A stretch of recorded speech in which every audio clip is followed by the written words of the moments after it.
In my past life, a medication error I made led to the death of a female educated youth sent to the countryside. My parents lost the entire family fortune because of it. I also lost my chance to attend university as a result after a hasty marriage. I spent my whole life tending to my husband and children, never daring to show my face in public again at the age of 40. I died in a car accident while trying to save my husband. Less than 3 months after my death, he brought a new wife home. It was actually Su Yuanyuan, the woman I thought I had killed years ago. Only then did I learn that not only had Su Yuanyuan survived, but she had also seized the chance to steal my university acceptance letter. She had been impersonating me for years and was now the head of surgery at the city hospital, and my husband had been her accomplice all along. When I opened my eyes again, Su Yuanyuan was clutching her stomach, coming to the clinic to beg me for medicine. I immediately locked all the medication away in the drawer. I'm not officially licensed to practice yet. You'd better wait for my master to come back. I was cleaning and wiping down the tables when Su Yuanyuan arrived. Even seeing her in pain and drenched in sweat,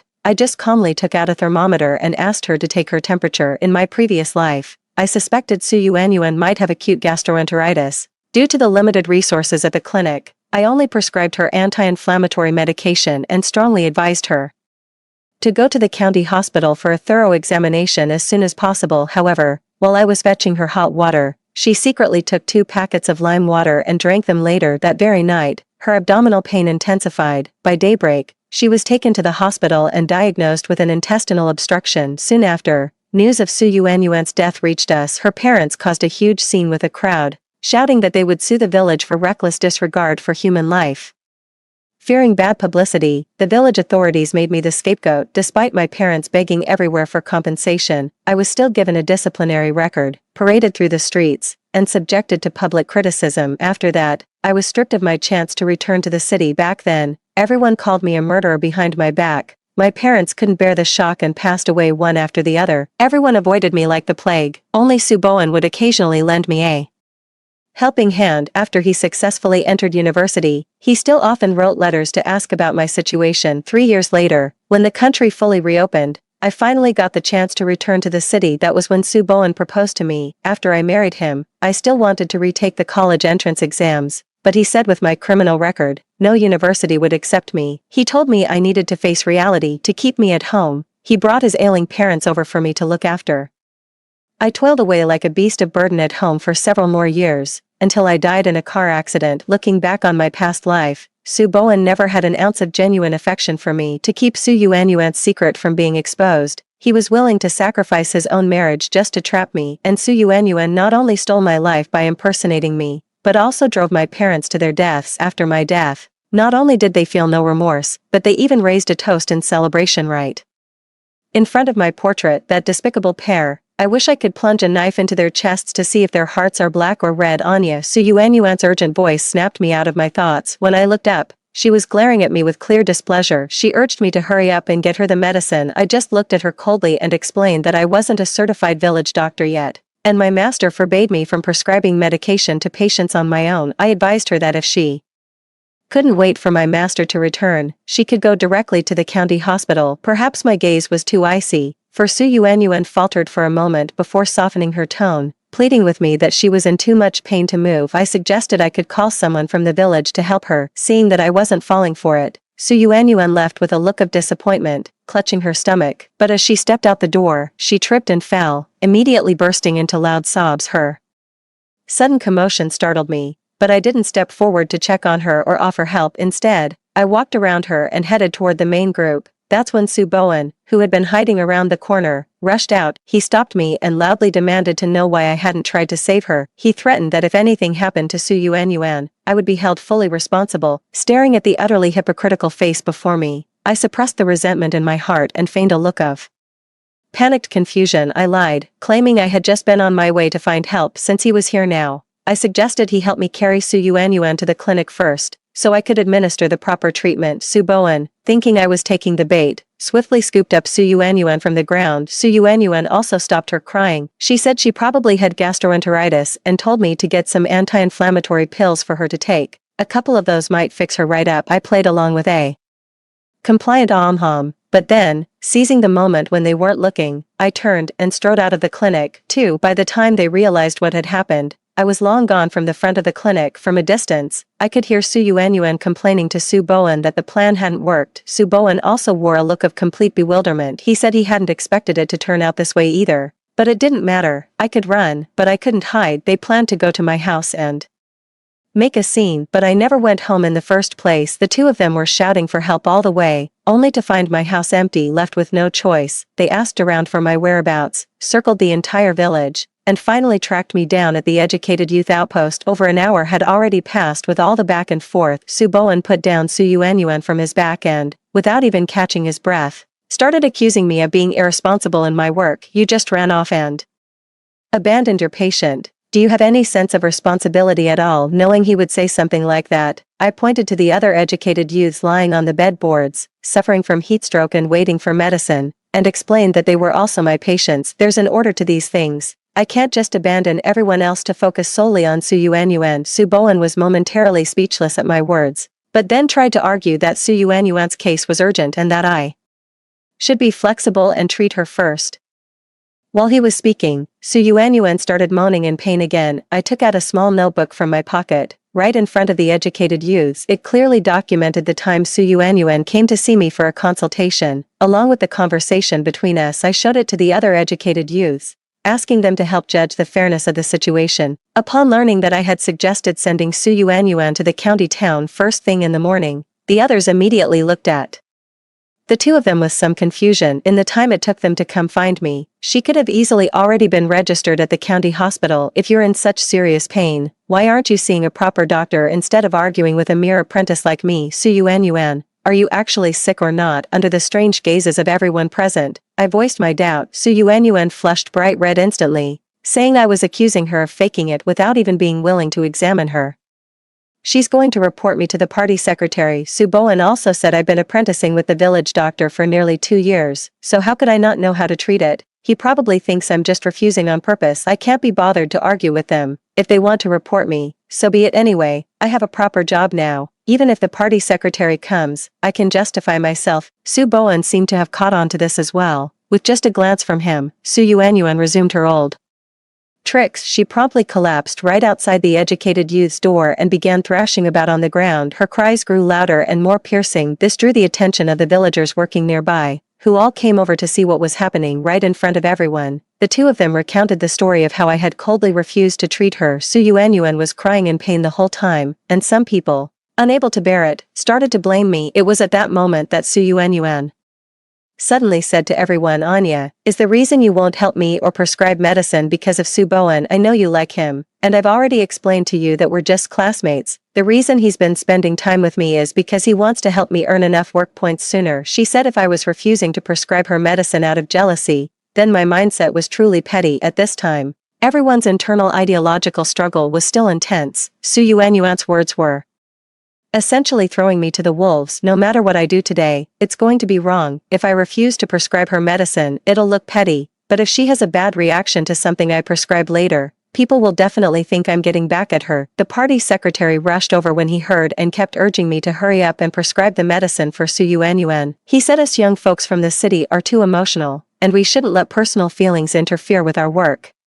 He said if I refused to treat Su Yuanyuan again, he'd have to discipline me. As the village party secretary said this, a triumphant gleam flickered in Su Yuanyuan's eyes, but I refused to be intimidated by him. If he insisted I prescribe the medicine, he'd have to give me a written guarantee regardless of whether the medicine helped or harmed Su Yuanyuan. I couldn't be held responsible. 3. Before the village secretary could even weigh in, Su Yuanyuan was already refusing to cooperate. She said since I was the one who prescribed her the medicine, I had to take full responsibility for her. If my lack of skill caused her to have a bad reaction, who else would she hold accountable but me? I let out a bitter laugh and shot back. The way you're talking makes me think you didn't come for treatment at all. You just want to shake me down. Having her secret exposed again, Su Yuanyuan was so furious she saw stars and pretended to faint. Fearing things might turn deadly, the village chief ordered me to treat her immediately. Fortunately, my master returned just in time. Her medical skills were renowned throughout the surrounding villages. Even some doctors from the county town weren't as accurate in their diagnoses as she was. The moment she appeared, the village party secretary stopped pressing me and quickly motioned for people to clear a path for her under the master's direction.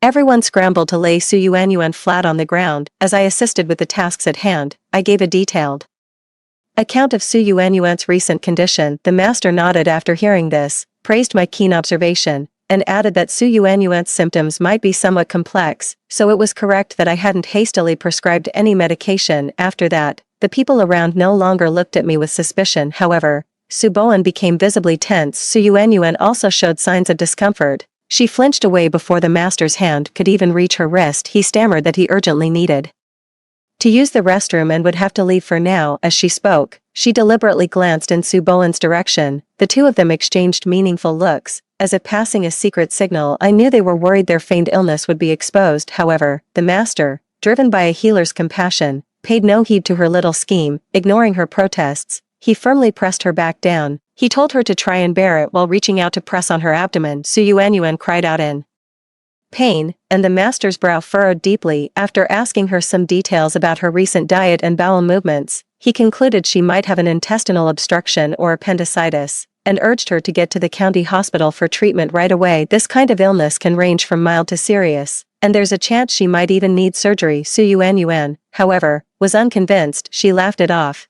saying it was just a stomach bug and a few pills would fix it. It wasn't that serious. Then, using the urgent need for the restroom as an excuse, she hurried away. Once she left, the group also dispersed. I saw Su Boan turn a corner and head in Su Yuanyuan's direction, so I quickly made up an excuse to my master and followed after them. Su Yuanyuan acted nonchalant in front of our master, but when she was alone with Su Boan, she started to voice her worries. She asked Su Boan to take her to the county hospital, afraid that she might actually be sick, but Su Boan said she was just too anxious, adding that my master couldn't possibly be that amazing. How could he tell if she needed surgery just by feeling her stomach? Besides, if she actually went to the county hospital, the whole scheme would be exposed. Then how could she drag me down with her? Su Yuanyuan thought he made a good point, and the two of them started plotting new ways to deal with me. Halfway through listening, Su Yuanyuan clutched her stomach again, squatting on the ground and crying out in pain even though she had been faking illness all day. The pain she felt at that moment was absolutely real, but she took Su Boan's word for it and also thought it was just nerves. She asked Su Boan to call in sick for her, while she went back to the educated youth dorm to drink some hot water and lie down. By the dead of night, the pain was so severe she couldn't even get out of bed. Several female educated youths rushed to fetch the master in a panic, but by the time he arrived, Su Yuanyuan said it was just her period and nothing serious. The master patiently urged her to go to the county hospital after daybreak, so as not to delay her treatment, but Su Yuanyuan was stubborn, as if trying to extort me was her only option. At dawn, she came to me again asking for medicine. She even lied, claiming my master had sent her to fetch the medicine for. Su Boan chimed in to back him up, thinking that would be enough to trick me. I pointed expressionlessly at the locked medicine cabinet door. After what happened the day before, my master was worried they'd give me a hard time again, so he'd locked all the drawers and cabinets first thing in the morning and taken the keys with him. The two of them left, disappointed. Just as I was worrying they might pull another stunt, Su Yuanyuan collapsed at the youth settlement from excruciating abdominal pain. When she was found, her face was deathly pale, her entire body convulsing and curled up like a shrimp.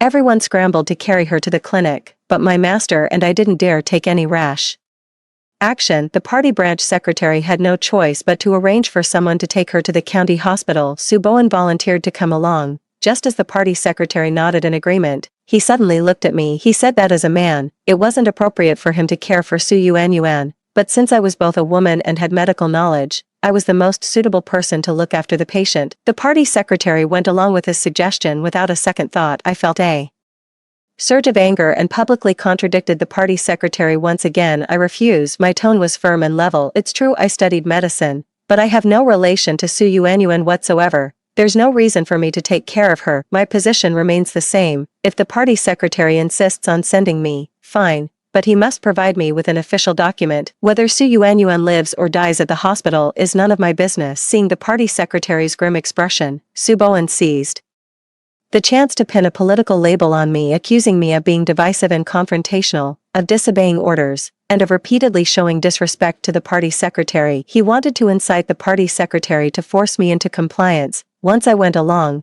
he had plenty of ways to set me up. Thankfully, my master was there to back me up. My master stepped forward and said that if someone absolutely had to go and attend to Su Yuanyuan, then she should be the one to go. She's a woman like me, and she's even more professional. Su Boan was left speechless. In the end, he shot me a resentful glare before hastily taking Su Yuanyuan to the hospital. I didn't want my master to take the blame for me, so I stayed behind to face his scolding together. My master returned the next day. She said that after Su Yuanyuan regained consciousness in the hospital, she was very uncooperative with the treatment. The doctors wanted to operate on her, but she insisted she didn't need it. My master had no choice but to find a way to contact Su Yuanyuan's parents and let them make the decision. The moment her parents arrived, she made a clean getaway. As for Su Bowen, he remained at the hospital, posing as Su Yuanyuan's boyfriend. Hearing that, I felt a slight sense of relief. It's a relief that master is okay. Su Yuanyuan is in the hospital now, so she can't try to scam me anymore. But she still got her eye on my admission letter. I counted the days and arrived at the village entrance early on the day the postman was due, yet the postman insisted he never saw my letter. I stared intently at his face, and after realizing he didn't seem to be lying, my mind went completely blank. I kept asking him if he might have missed it, or if someone else had taken my letter and he'd forgotten. The postman assured me that unless someone had already picked up my letter from the post office before him, once it was in his hands, he would absolutely deliver it to me personally. In an instant, my head exploded. With a deafening roar, it must have been Su Bowen and Su Yuanyuan. They were in the county town, with plenty of time and opportunity to collect the mail from the post office. In my desperation, I went to ask the party branch secretary for leave to go to the county and get to the bottom of it, but he was still angry about my earlier defiance and flatly refused to approve my leave request. 2 days later, the news that Su Bowen and Su Yuanyuan had been admitted to university quickly made its way back to the village. Since she was still in the hospital, Su Bowen took her family back to the village to help her get a letter of introduction. The village party secretary asked them to produce the admission letter, but they claimed to have forgotten it. Instead, they requested the secretary to only stamp the official seal on the letter without writing any content. Their reason was that the university's admission requirements were complex, and they were afraid of writing the wrong details and having to start over. The village party secretary refused. Su Yuanyuan's family, just like in the past, started making a scene and acting unreasonably, using her illness as leverage. They claimed Su Yuanyuan was critically ill and needed surgery at a city hospital. If the surgery went well, fine, but if anything went wrong,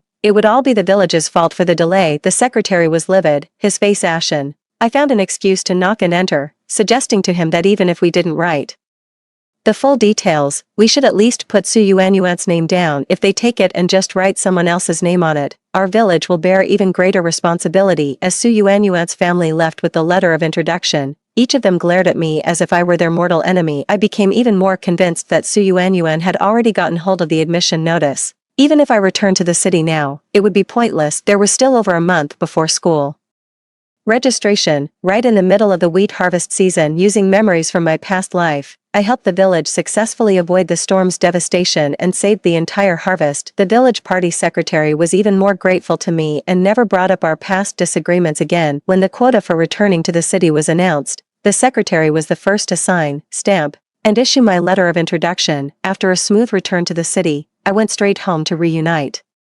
with my long-separated parents. After our brief reunion, I packed my bags and headed for school. I registered 2 days earlier than Su Yuanyuan. Even without the admission letter, I had my letter of introduction and household registration booklet. After a rigorous review and verification process, the school approved my enrollment. I also reported the incident of Su Yuanyuan stealing my admission letter. The school administrators and teachers took the matter very seriously. On the day of registration, every checkpoint was on high alert, watching to see who would show up with my admission letter to impersonate me. Su Yuanyuan and Su Bowen were completely unaware of this. Surrounded by their families, the two of them walked onto campus with beaming smiles, but the moment they presented their admission letters, they were immediately surrounded by campus security. Su Yuanyuan stubbornly refused to admit she was an imposter. Presenting a pre-prepared letter of introduction to the school, she insisted, despite the pressure, that someone must be jealous and trying to frame her. After verifying the official seal, the school confirmed the letter was authentic and had no choice but to summon me for a direct confrontation. Even with me standing right there,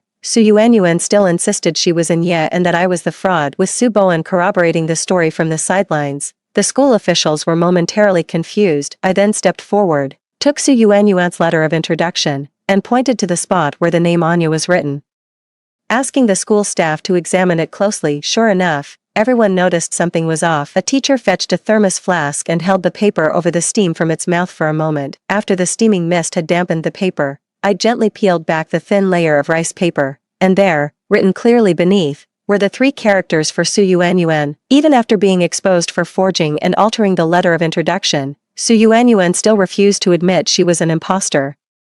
She turned the tables and accused me of being the real Su Yuanyuan. I was the one who tampered with the letter of introduction. Otherwise, how would I know all the details so well? I couldn't be bothered to waste my breath arguing with her. So I immediately suggested we call the police. Let the police verify the household register to determine who the real Anya is. Su Yuanyuan's family, however, was unfazed. With just a look from Su Yuanyuan, Su Bowen pulled me aside and tried to persuade me to give up my university spot for her. He dropped the pretense and got straight to the point, telling me to name my terms. He advised me that with my aptitude, even if I went to university, I wouldn't amount to much. It would be better to squeeze more money out of Su Yuanyuan's family, become an apprentice at a small clinic in the county town, grind it out for a few years, and then maybe get a certification. That might offer some future prospects. 6. Seeing I wouldn't budge, Su Bowen added that Su Yuanyuan's family was not to be trifled with. He warned me not to go looking for trouble, lest I end up dragging my own parents into a mess. My heart sank as I turned to look at Su Yuanyuan's parents. They were looking at me with a condescending, almost pitying air. Seeing me look their way, they assumed Su Bowen had succeeded in persuading me, and smug smiles began to spread across their faces. Su Yuanyuan walked over and whispered to me, "I know you haven't seen much of the world, so asking you to state your terms is really putting you on the spot. Tell you what, we'll give you 10,000, take the money and get lost from this school immediately. 10,000 might not be worth much in the future, but right now, it's a small fortune." Even Su Bowen stared at Su Yuanyuan in wide-eyed disbelief after hearing this. They said I wasn't worth that much money at all. Su Yuanyuan grew even more smug, saying her family couldn't care less about a mere 10,000 yuan. Their stupidity and arrogance made me laugh in exasperation. I asked her if she wanted to give everyone present 10,000 yuan as hush money. Su Yuanyuan asked me what I meant, and I pointed at the police officers approaching in the distance. The school had already sent someone to report to the police as soon as they discovered the letter of introduction was forged. The police took all of us back to the station to get our statements. They quickly verified my identity and returned the admission notice to me. Before I left, I revealed that Su Bowen and Su Yuanyuan had tried to bribe me with money, but what surprised me was that Su Bowen returned to school to report in less than half a day, acting as if nothing had happened. He even came to show off in front of me. He said Su Yuanyuan's mother had taken the blame for everything, that he was just used and deceived, and that nothing the Su family did would implicate him. A few days later, Su Yuanyuan came to the school to find Su Bowen. It happened to be lunchtime. In front of everyone, Su Yuanyuan threw herself into Su Bowen's arms and wept bitterly. She said her mother had been sentenced to 2 years and would soon be sent away to another place. Her father would follow and move to another city to start over. Unwilling to part with her parents and even more so with Su Bowen, she begged her father to rent her an apartment off campus so she could stay and study with him. Su Bowen pulled her into a tender embrace, his brow furrowed so deeply in a place she couldn't see that it could have crushed a fly. When he suddenly spotted me standing not far away, he led Su Yuanyuan over to me, as if making a solemn vow. The two of them told me that Su Yuanyuan would definitely get into university next year and that I shouldn't get too cocky. In the days that followed, Su Yuanyuan began frequenting the university campus. Using her status as Su Bowen's girlfriend, she would find excuses to hang around the study halls and dormitories to see him. At first, Su Bowen was quite pleased, as Su Yuanyuan was both attractive and came from a wealthy family. Every time she visited, she would bring plenty of delicious snacks to share with his classmates, who all praised him for finding such a thoughtful girlfriend. As time went on, Su Bowen realized that Su Yuanyuan's conversations always revolved around what to eat today or where to go for fun. Whenever he tried to discuss anything related to his field of study, she couldn't understand a word, let alone topics about future plans. Su Bowen wanted to encourage Su Yuanyuan to focus on her studies so she could retake the college entrance exams. Su Yuanyuan would always look troubled, insisting that studying gave her a headache. Even without anyone pointing it out, Su Bowen had realized that Su Yuanyuan had no chance of getting into university. Gradually, he began to distance himself from Su Yuanyuan. He found all sorts of excuses to avoid her. Every time Su Yuanyuan set foot on campus, Su Bowen would already have gotten word and hidden himself away. After failing to find him several times in a row, Su Yuanyuan actually came looking for me. Without a word, she pointed at me and started screaming, calling me a homewrecker and a shameless mistress. Su Yuanyuan actually thought I was the one who told Su Bowen to avoid her. I really didn't want to argue with her, so I had no choice but to report her to the dorm supervisor. Su Yuanyuan was taken to the campus security office for a reprimand and was ordered not to trespass in the student dormitories again. Su Bowen's face was as dark as thunder when He went to pick her up. It said they had a fierce argument off campus that night, and many passing students recognized them. 7. For a long time after that, Su Yuanyuan didn't come looking for Su Bowen again, and everyone assumed they had broken up. Su Bowen soon started a new relationship. Her family background was far superior to Su Yuanyuan's, and she was also more beautiful. Most importantly, she was an excellent student and provided great academic support to Su Bowen. The two of them were a conspicuous pair, always seen together, but the good times didn't last. Su Yuanyuan, who had been missing for a long time, suddenly returned. However, the change in her appearance shocked everyone. Her once glamorous and beautiful clothes were gone, and even the gold and silver jewelry she used to wear had disappeared. Her skin had become dull and lifeless, like a withered flower devoid of all vitality. Someone found out that Su Yuanyuan's mother had died in an accident while working at the mine. The reason for her absence was that she had gone home for the funeral. When I heard this news, I felt nothing inside. There was no sympathy, no pity, only a faint, almost imperceptible sense of satisfaction. Su Yuanyuan also learned from others that Su Bowen had a new girlfriend. Unable to accept this fact, she stormed into the girls' classroom and caused a huge scene. She grabbed the other person by the hair and hurled vicious insults. Su Bowen rushed over to intervene, but she scratched his face.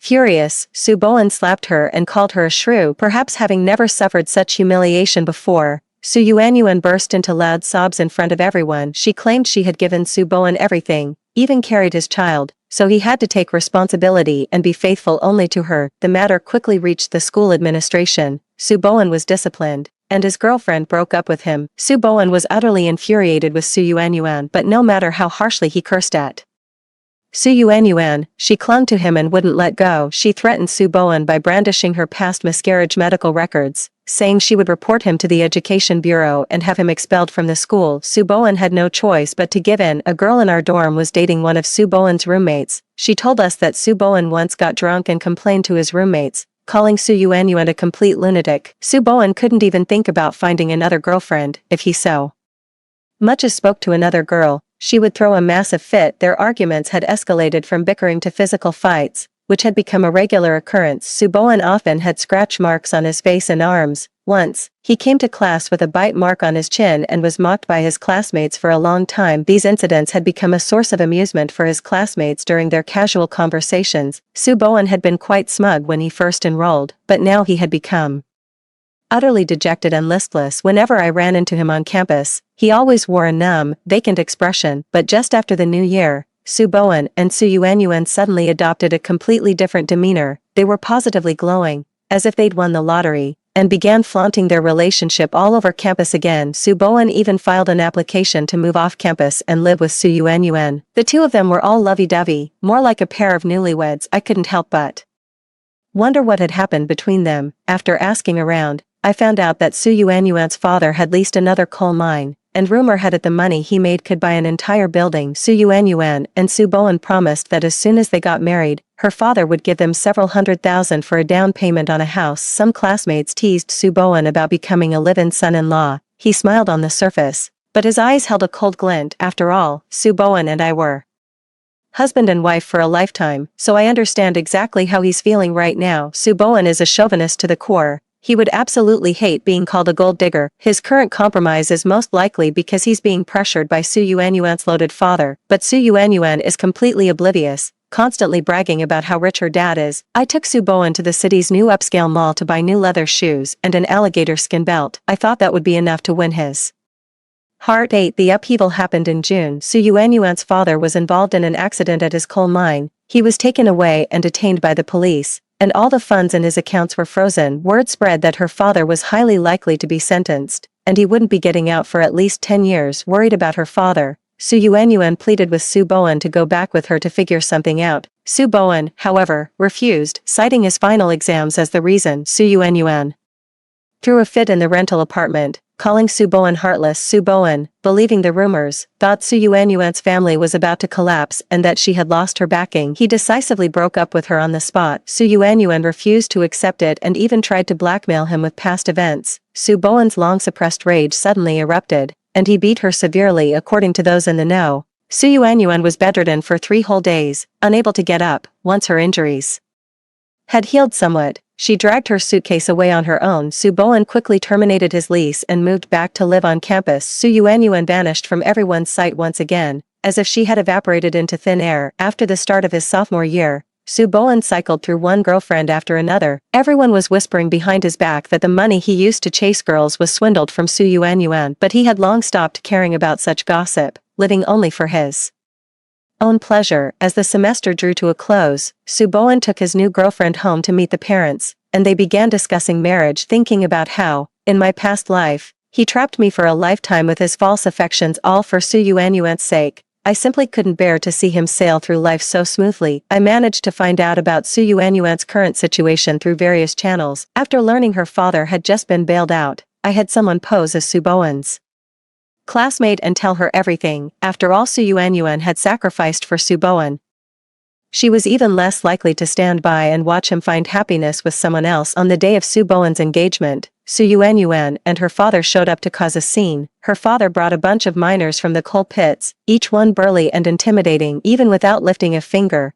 their mere presence was enough to command the room. Soo Boen was dumbstruck by the sight and instantly backed down, pleading with Soo Yuan not to make a scene. Blending into the crowd, I watched as Soo Yuan slapped Soo Boen several times in a row, and the knot of resentment in my chest slowly began to unravel. He turned and went to a phone booth on the street to call the police. By the time the police arrived, the scene had already descended into chaos. People were fighting, shouting, and crying. After mediation, Soo Yuan's family compensated the woman's family for a series of losses. Soo Boen's engagement was also called off on the spot. Given the severity of the incident, the school also issued Soo Boen a notice of expulsion. On the day he dragged his luggage away from school, I followed him the whole time, wanting to see if Soo Yuan would come to meet him. I wondered if they would continue their entanglement. Little did I expect to witness a car accident with my own eyes. Perhaps it was fate. Even after being reborn, Soo Boen still couldn't escape this calamity. Only this time, no one would be willing to shield him from disaster at the cost of their own life. He was violently thrown several meters. As he hit the ground, he turned his head and our eyes met. His lips moved, as if he was trying to say something, and I just turned away, indifferent. 9. Soo Boen, after being taken to the hospital by a passerby, surprisingly didn't die, but he now faces amputation. To my surprise, the hospital actually managed to track me down. They said Soo Boen had asked them to contact me. When I arrived, Soo Boen had just regained consciousness. He begged me to help him figure out a way to save his leg. No matter what, I just stared at him, completely speechless. Who do you think I am, and why on earth should I help you? My demeanor was cold and distant. Soo Boen stared at me blankly for a long moment before his face crumpled with remorse and he broke down sobbing. Anya, this is all my fault. I betrayed your sincere devotion. I know you still resent me in your heart. Please, give me another chance. I promise I'll treat you right from now on. He rambled on for a long time, saying that I was the only person in this world who truly loved him. He also said he didn't blame me at all for not saving him earlier. He knew his own actions had hurt me, but he promised that from now on, I would be the only one in his heart, and he would treat me well for the rest of his life. It suddenly dawned on me that he might have been reborn as well. Before I could even verify the information, Soo Yuan and her family had already rushed over. Upon hearing the news, she shoved me aside, her eyes filled with wariness as she stared at me. It was as if she was afraid I was there to take someone from her. Upon learning that the doctor had been the one to summon me, Soo Yuan grew even more furious. She kept shouting that she was Soo Boen's fiancé, demanding to know why I was the one making the decisions. Soo Boen didn't even glance at her the whole time. His eyes were fixed on me, full of hope. Anya, I never promised to marry her. Let's get married, please. I'm begging you, don't give up on me. Before Soo Yuan could make another scene, I had already made my position clear to the doctor. I explained that Soo Boen had come to find me entirely of his own accord, that I had no relationship with him whatsoever, and that I would not be making any decisions on his behalf. With that, I turned my gaze to Soo Yuan. I reminded her to keep her man in check, warning that if he harassed me again, I would have no choice but to report him to the police. Soo Yuan was so furious she couldn't utter a single word. Soo Boen was still trying to plead with me, unwilling to let me go. When Soo Yuan's slap landed on his face as I was leaving, I overheard Soo Yuan telling the doctor she agreed to the amputation during Soo Boen's hospital stay. His roommates came to visit him. When he came back, Soo Boen seemed like a man whose soul had been drained. He would just stare blankly and listlessly out the window all day. Soo Yuan appeared to take meticulous care of him, but in reality, she was extremely controlling, treating him like nothing more than a puppet on a string. At the slightest provocation, she would hit or berate him right in front of others. Soo Boen's parents lived far away in the county town. By the time they rushed over, he had already been out of surgery for several days. They wanted to take Soo Boen away, but Su Yuanyuan's father sweet-talked and tricked them into leaving. What's even more lamentable is that Su Yuanyuan, for reasons unknown, started getting involved with Su Bowen's classmates and roommates. She would frequently invite these guys over to visit Su Bowen, only to engage in inappropriate activities right in front of him. Su Yuanyuan was so forward that most of the guys didn't turn her down. The poor guy, Su Bowen, had to stand there and take it, publicly humiliated with no chance to defend himself. The slightest hint of displeasure from him would earn him a few more bruises, on his body or his face. Jokes about Su Bowen were everywhere. I didn't even have to go looking for them to get the full story. 10 After about 2 months of this, Su Bowen made another big scene that day. While I was studying in the library, Su Bowen actually wheeled himself over and found me downstairs when a classmate called me down to see him. I was utterly shocked by his appearance. He was emaciated, like a skeleton wrapped in skin, with sunken eyes that held a chilling, unsettling coldness. Tears welled up in their eyes the moment they saw me. He pleaded with me once more to save him. Not wanting to draw a crowd, I pushed him into a corner and asked what was wrong. Yet, I was utterly shocked after hearing what Su Bowen had to say. Last night, Su Yuanyuan once again brought a guy back home and had the audacity to do that kind of thing right in front of him. Unable to bear the humiliation, Su Bowen cursed at her a few times and, unsurprisingly, got beaten up by both Su Yuanyuan and the guy. Su Yuanyuan's father lived in the bedroom next door. Hearing the commotion, he came over but didn't stop his daughter. Instead, he told Su Bowen he had it coming. Her father hadn't been in a good mood since the coal mine accident and had been drowning his sorrows in drink all day. Su Yuanyuan, exhausted from the fight, left arm in arm with a guy. Her father then proceeded to beat Su Bowen half to death. Su Bowen took advantage of her father's drunken slumber, tied him to the bed, crawled to the kitchen for a cleaver, and returned to hack him to death. Su Yuanyuan was out all night on her escapade and didn't return until dawn.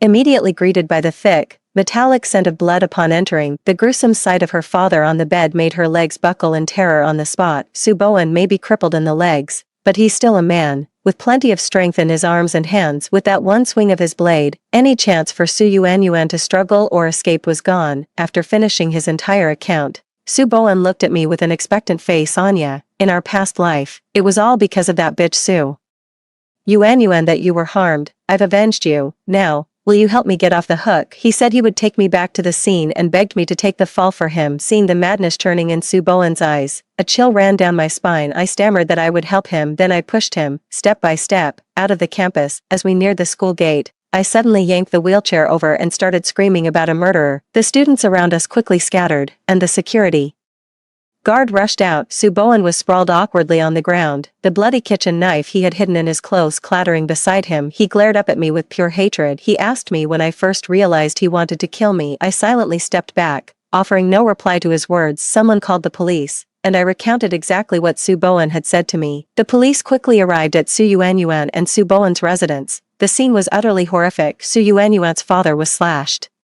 dozens of times all over his body. His neck was nearly severed. Although Su Yuanyuan herself suffered over a dozen stab wounds, none were fatal. During the police interrogation, Su Bowen confessed to everything. He said he deliberately spared Su Yuanyuan's life so she could experience the torment of being bedridden, unable to live or die. Not long after Su Bowen was sentenced to death, I went to the hospital to visit Su Yuanyuan. Due to the severity of her injuries, she ended up paralyzed and bedridden, just like Su Bowen. Although she still had money to hire a caregiver, she was orphaned and had no family left to rely on. The caregiver, taking advantage of her being alone, not only skimped on her meals but also frequently abused and beat her. Due to the lack of timely care, she developed bedsores, and a foul odor could be detected even from a distance. Seeing her like this, a satisfied smile spread across my face. Amidst her curses, I wished her a long life. With Su Bowen and Su Yuanyuan having received their just deserts, I no longer had to worry about them seeking revenge. After graduating from university,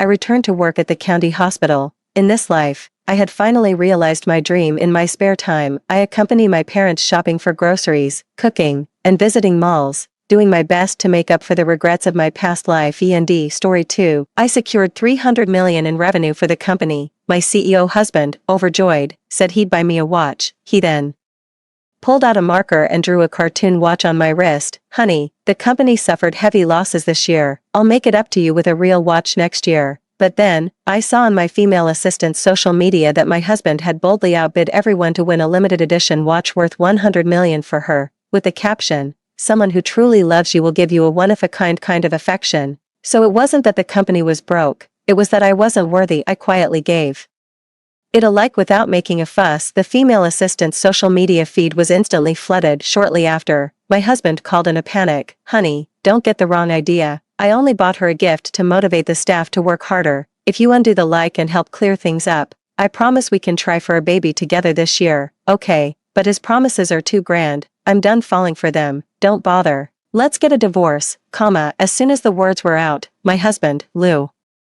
Yanzhao, said with displeasure, I was only trying to motivate the staff. Besides, you own half the company too. I did it for your own good. If you don't appreciate it, fine, but don't joke about divorce. Marriage is not a game. I'm warning you. Don't let this happen again. Besides, I gave you a chance to clear things up. You chose not to, so don't blame me for not sparing your dignity. He angrily hung up the phone. How dare you twist the facts and still act so self-righteous? I stared at the divorce window ahead and let out a long sigh. He doesn't know how tired I am this time. I'm serious about the divorce. In our 7-year marriage, I thought enduring was an act of love, but I never expected my patience would only invite him to push his luck again and again. The cartoon watch he drew is like a symbol of irony, etched onto my wrist and into my heart. The line was too long, holding my number. I scrolled through my phone out of boredom. The comment thread under Yi Xuaning's, the female assistant's social media post kept growing, filled almost entirely with my team members defending me. Stealing someone's husband, you have such great manners. Why don't you teach me how to get something for nothing? Seconded, working overtime and grinding away is no match for having a silver tongue. You can climb the ladder all the way to the top with zero real skills. Too bad I realized this so late.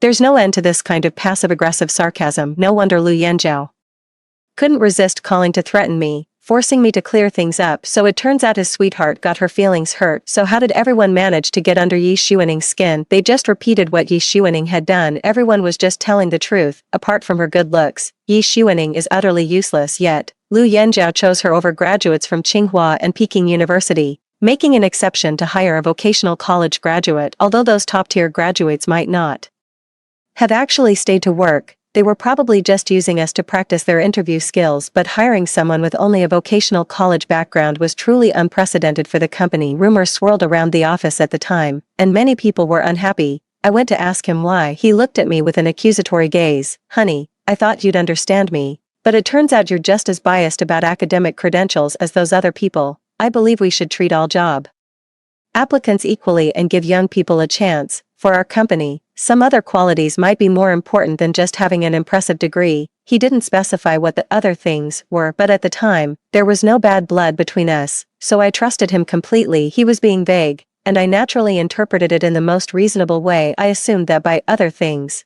he was referring to work experience and attitude. Come to think of it, I realized he actually made a very good point, given our company's limited size.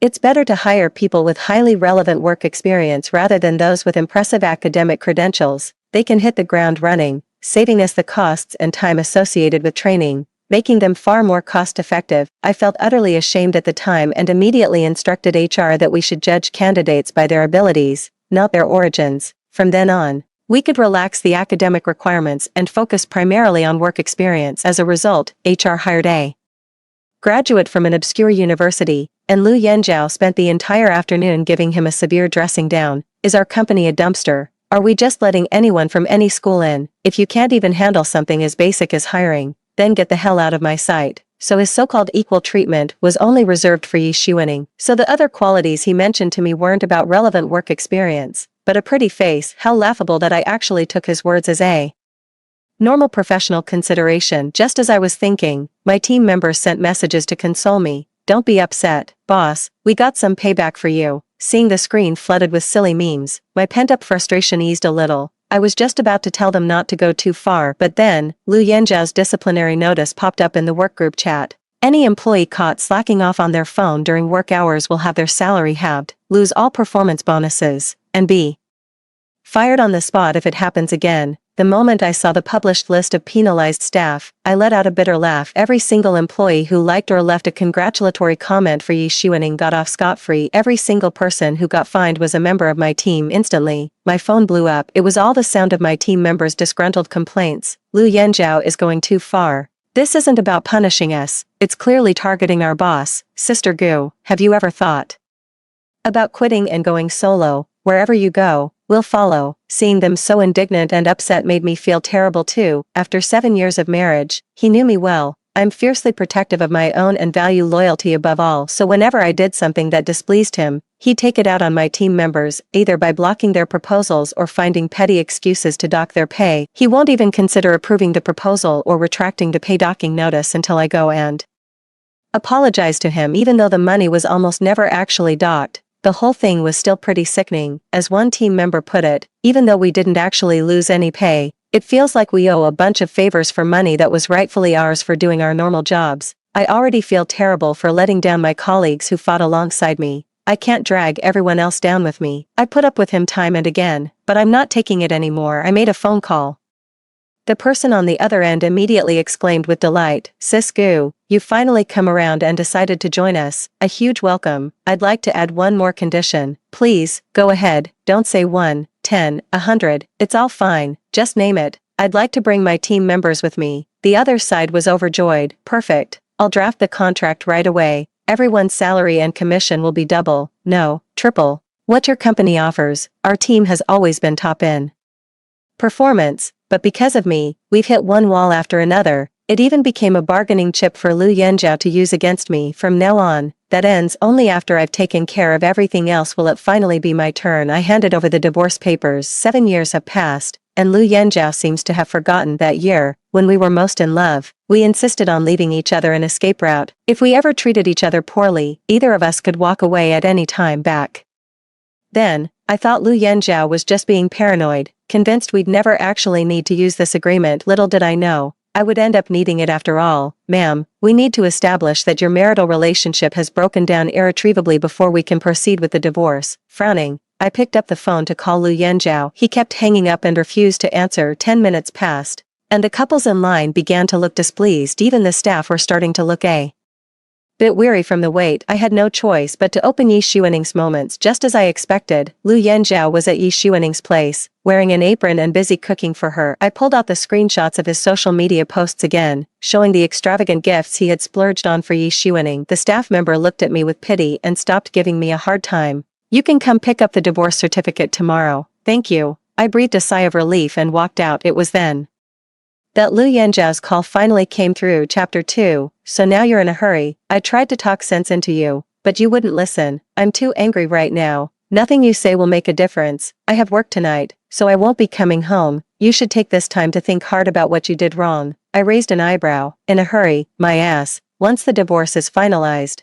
what would I have to be in a hurry about? It's already proven he's seeing someone else, and he has the nerve to turn the tables and say he's just upset." After Lu Yanjiao's cold words fell, Yi Xuaning's voice came from the other end. "Yanjiao, for the birthday party tonight, which gown looks better on me?" The call was hastily hung up again. Yi Xuaning is putting on a show, and it's clear that Lu Yanjiao is the one backing her up. Besides, today isn't my birthday, nor is it Lu Yanjiao's. It's Yi Xuaning's. Busy with work. Yeah, right. It was just an excuse to celebrate Yi Xuaning's birthday, but Lu Yanjiao has carried psychological trauma since childhood and has never celebrated his birthday for his sake. I haven't held a celebration for myself either. Even when old friends invited me out, I would celebrate with them, but I'd never mention a word about birthdays to him afterward. Yet now, he's making an exception for Yi Xuaning. Love truly is a cure-all, a panacea for every ill. Having cleared my mind of distractions, I immediately took my team to meet with the new company, and after settling the salary and benefits, my team members pleaded with me earnestly, "Boss, take my advice. A husband like Lu Yanjiao who can't make up his mind is not worth keeping."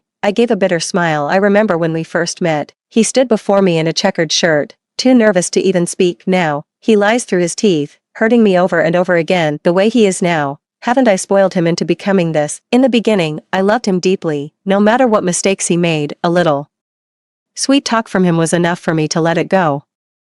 Little did I know, he took my forgiveness for weakness and began to push his luck even further. Later on, he would only offer a few empty apologies for his wrongdoings. If I didn't back down, he'd start playing dirty tricks. Now, his behavior has crossed a line I can no longer tolerate. I gave him the chance to hurt me, again and again. I even foolishly hoped he would change. I was so naive. I shook my head and changed the subject. "My treat today, we're drinking until we drop." The team members cheered. We drank, talked big, and carried on until dawn before finally heading home. It's so rare to unwind like this. In fact, Many things leave telltale signs. For instance, when we first got together, although Lu Yanzhao didn't like me staying out too late, he would only chide me with a hint of playful reproach before waiting for me in the living room later. That teasing reproach in his eyes turned into a look of disgust. He stopped waiting up for me, choosing instead to tear into me the next day. Exhausted, I opened the door to my room, ready to rest, only to find Lu Yanzhao, who had previously sworn he wouldn't return, sitting awkwardly on the living room sofa. The TV screen was dark. He clearly wasn't watching anything, just waiting idly. He caught a whiff of the alcohol on me and took several steps back in disgust. I've told you I can't stand girls who drink. Why did you have so much?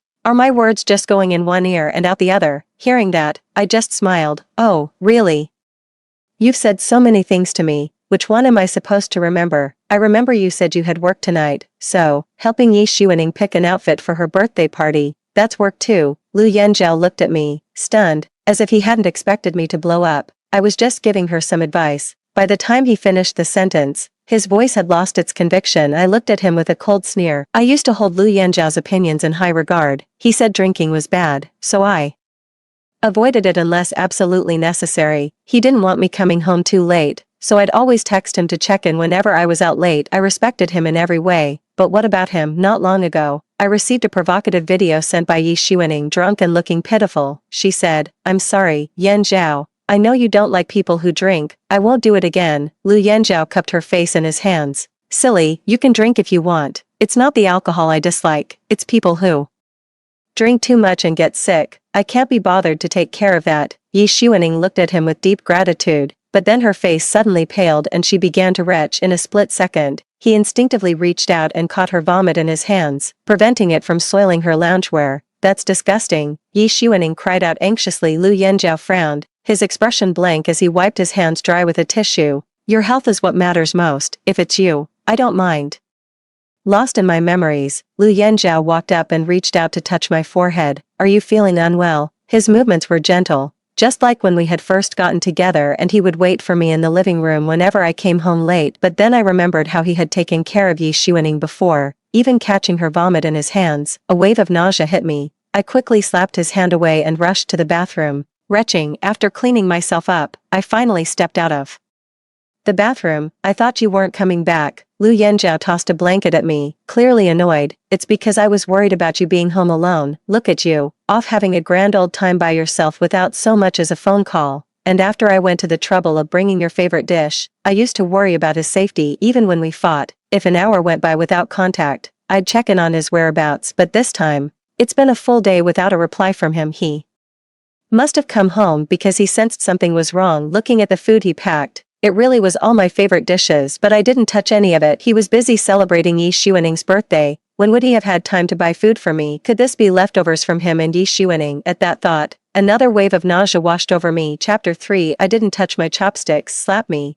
then give me a sweet date. That's his usual tactic. He must want something from me. I'm not falling for it again. Lu Yanzhao didn't notice my mood, thinking, as before, that a little favor would win me over. His expression softened. "All right, arguing is exhausting. Let's both take a step back. I can let slide the fact that you framed Yi Xuaning and made her suffer, but you need to hand that contract over to her." Huh, I knew Lu Yanzhao had been getting more and more out of line lately, but this was the first time he'd ever directly demanded benefits for Yi Xuaning. I really need to do some soul searching, not just about how I've let Lu Yanzhao get this out of hand, but also about my own judgment. How did I not realize he was a few sandwiches short of a picnic when we first got together? Seeing my surprise, Lu Yanzhao frowned with displeasure. Her professional skills are actually quite strong. If you hadn't been constantly undermining her, she wouldn't have ended up like this. If you perform well, I can revoke the penalties against your team members right now. I see, no wonder he came home early today and even brought back my favorite takeout. So it was for Yi Xuaning again. He really must love her to go through the trouble of putting on this act with me even while we're in the middle of a cold war. I let out a cold laugh.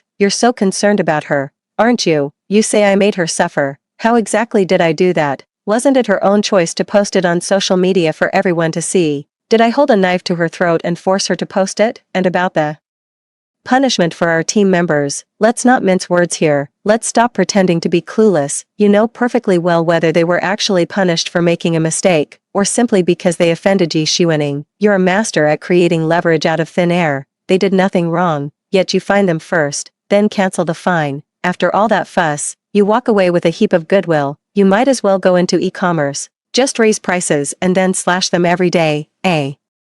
Never-ending grand sale. Lu Yanjiao's expression darkened, but it was your actions that got her scolded today, and who are you to her, whether she feels wronged or not? Since when is it your place to let it slide? Lu Yanjiao looked somewhat embarrassed. I pressed on. You're saying I've been holding her back. That's why she hasn't produced results. How exactly have I held her back? Haven't you been the one arranging all her recent tasks? Terrified I might ruin your precious prodigy.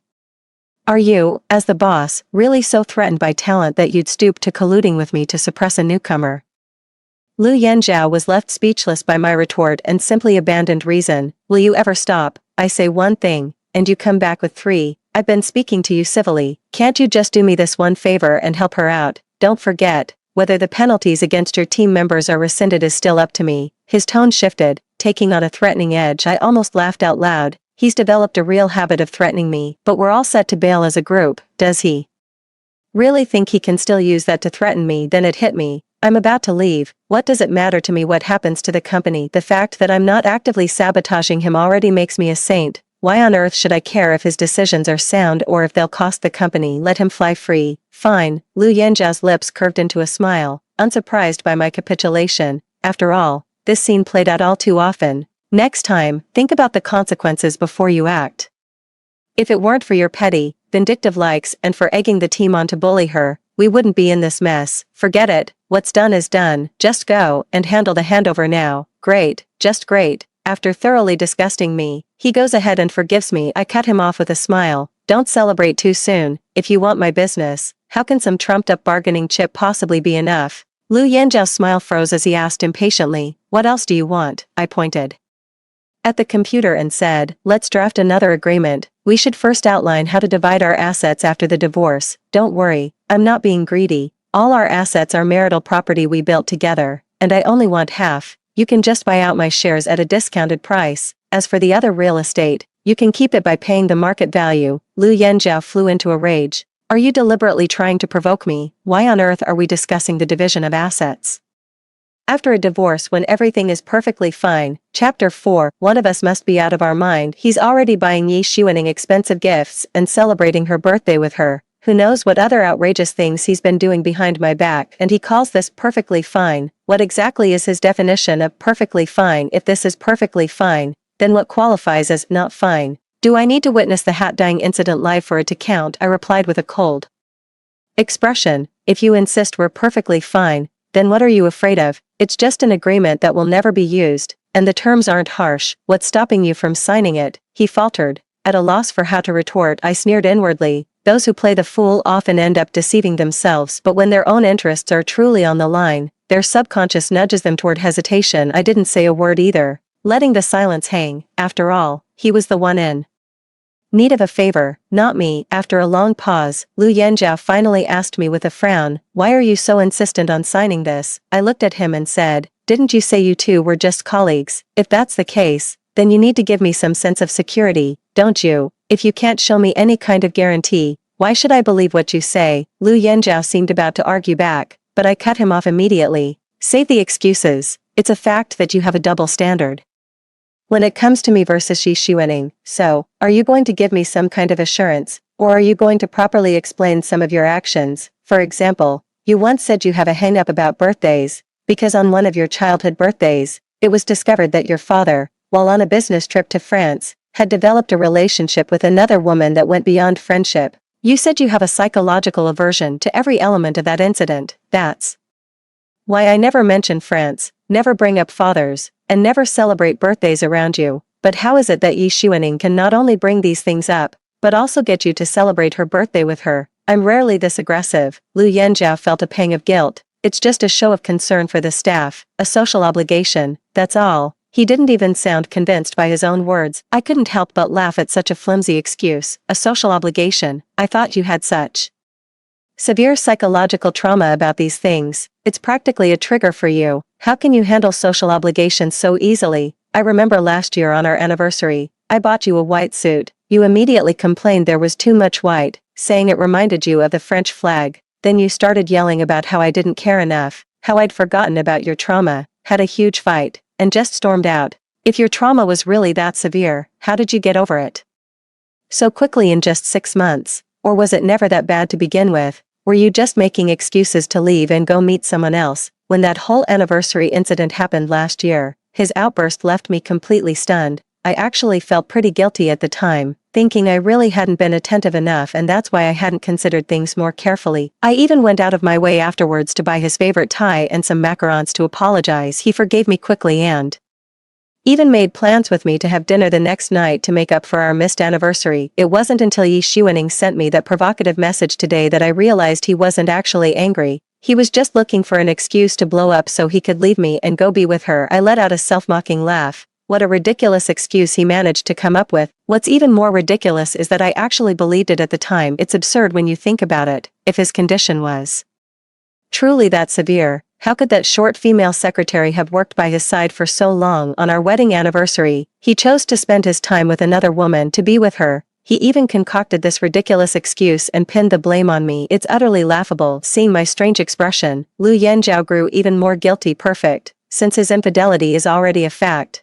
I might as well take advantage of his guilt to reclaim what was rightfully mine. Lu Yanzhao was still being stubborn. What are you imagining? He can't even look me in the eye, and he still thinks he can keep fooling me. I pressed further. Either show me some guarantee, or give me a proper explanation for all that. Lu Yanzhao looked at me, seemed to realize something, and let out a knowing snort. So you're jealous because I bought a watch for Yi Xuaning? Getting creative with your jealousy now, are you? You threatened me with divorce during the day, and when that didn't work, you want to sign a property division agreement to hint that you'll leave if you're angry.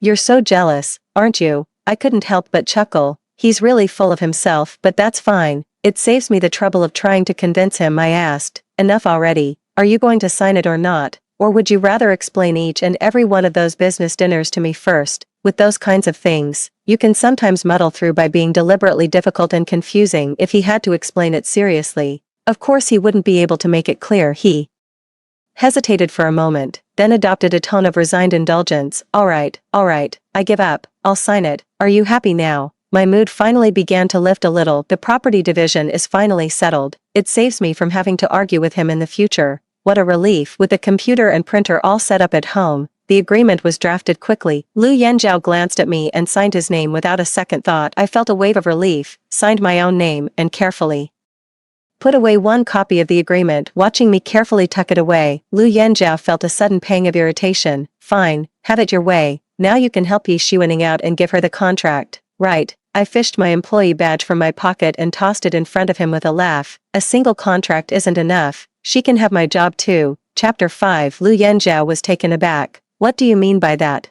She's so outstanding. Of course she deserves a high position. He frowned. I'm trying to have a reasonable discussion with you. What's with the attitude? His expression darkened with clear displeasure. When I said no, he accused me of having it out for Yi Xuaning. Now that I've agreed, he's saying I'm being unreasonable. I asked in surprise. Wasn't it you who said she was excellent? I made the arrangements according to your wishes. What's wrong with that? Or is it that you also know Yi Xuaning is a complete dud, utterly hopeless and impossible to improve? Seeing that I wasn't pressing the attack, Lu Yanzhao furrowed his brow. It's just a watch, isn't it? Fine, I'll buy you one right now. I can't believe it, a professional woman, holding on to such a trivial thing for so long. To this day, he still thinks I'm upset about the watch. Does he really think I'm that easy to fool? Or is he just skirting the real issue, deliberately avoiding the actual conflict? No need. You should keep that money for your beloved Yi Xuaning. Lu Yanzhao flew into a rage upon hearing this and immediately smashed a cup. I've told you already, Xuaning and I have a purely professional, superior-subordinate relationship. How can you be as filthy-minded as those other people? Everyone else addressed Yi Xuaning as Xiaoyi, yet he alone always called her Xuaning with such familiarity. It's so blatantly obvious,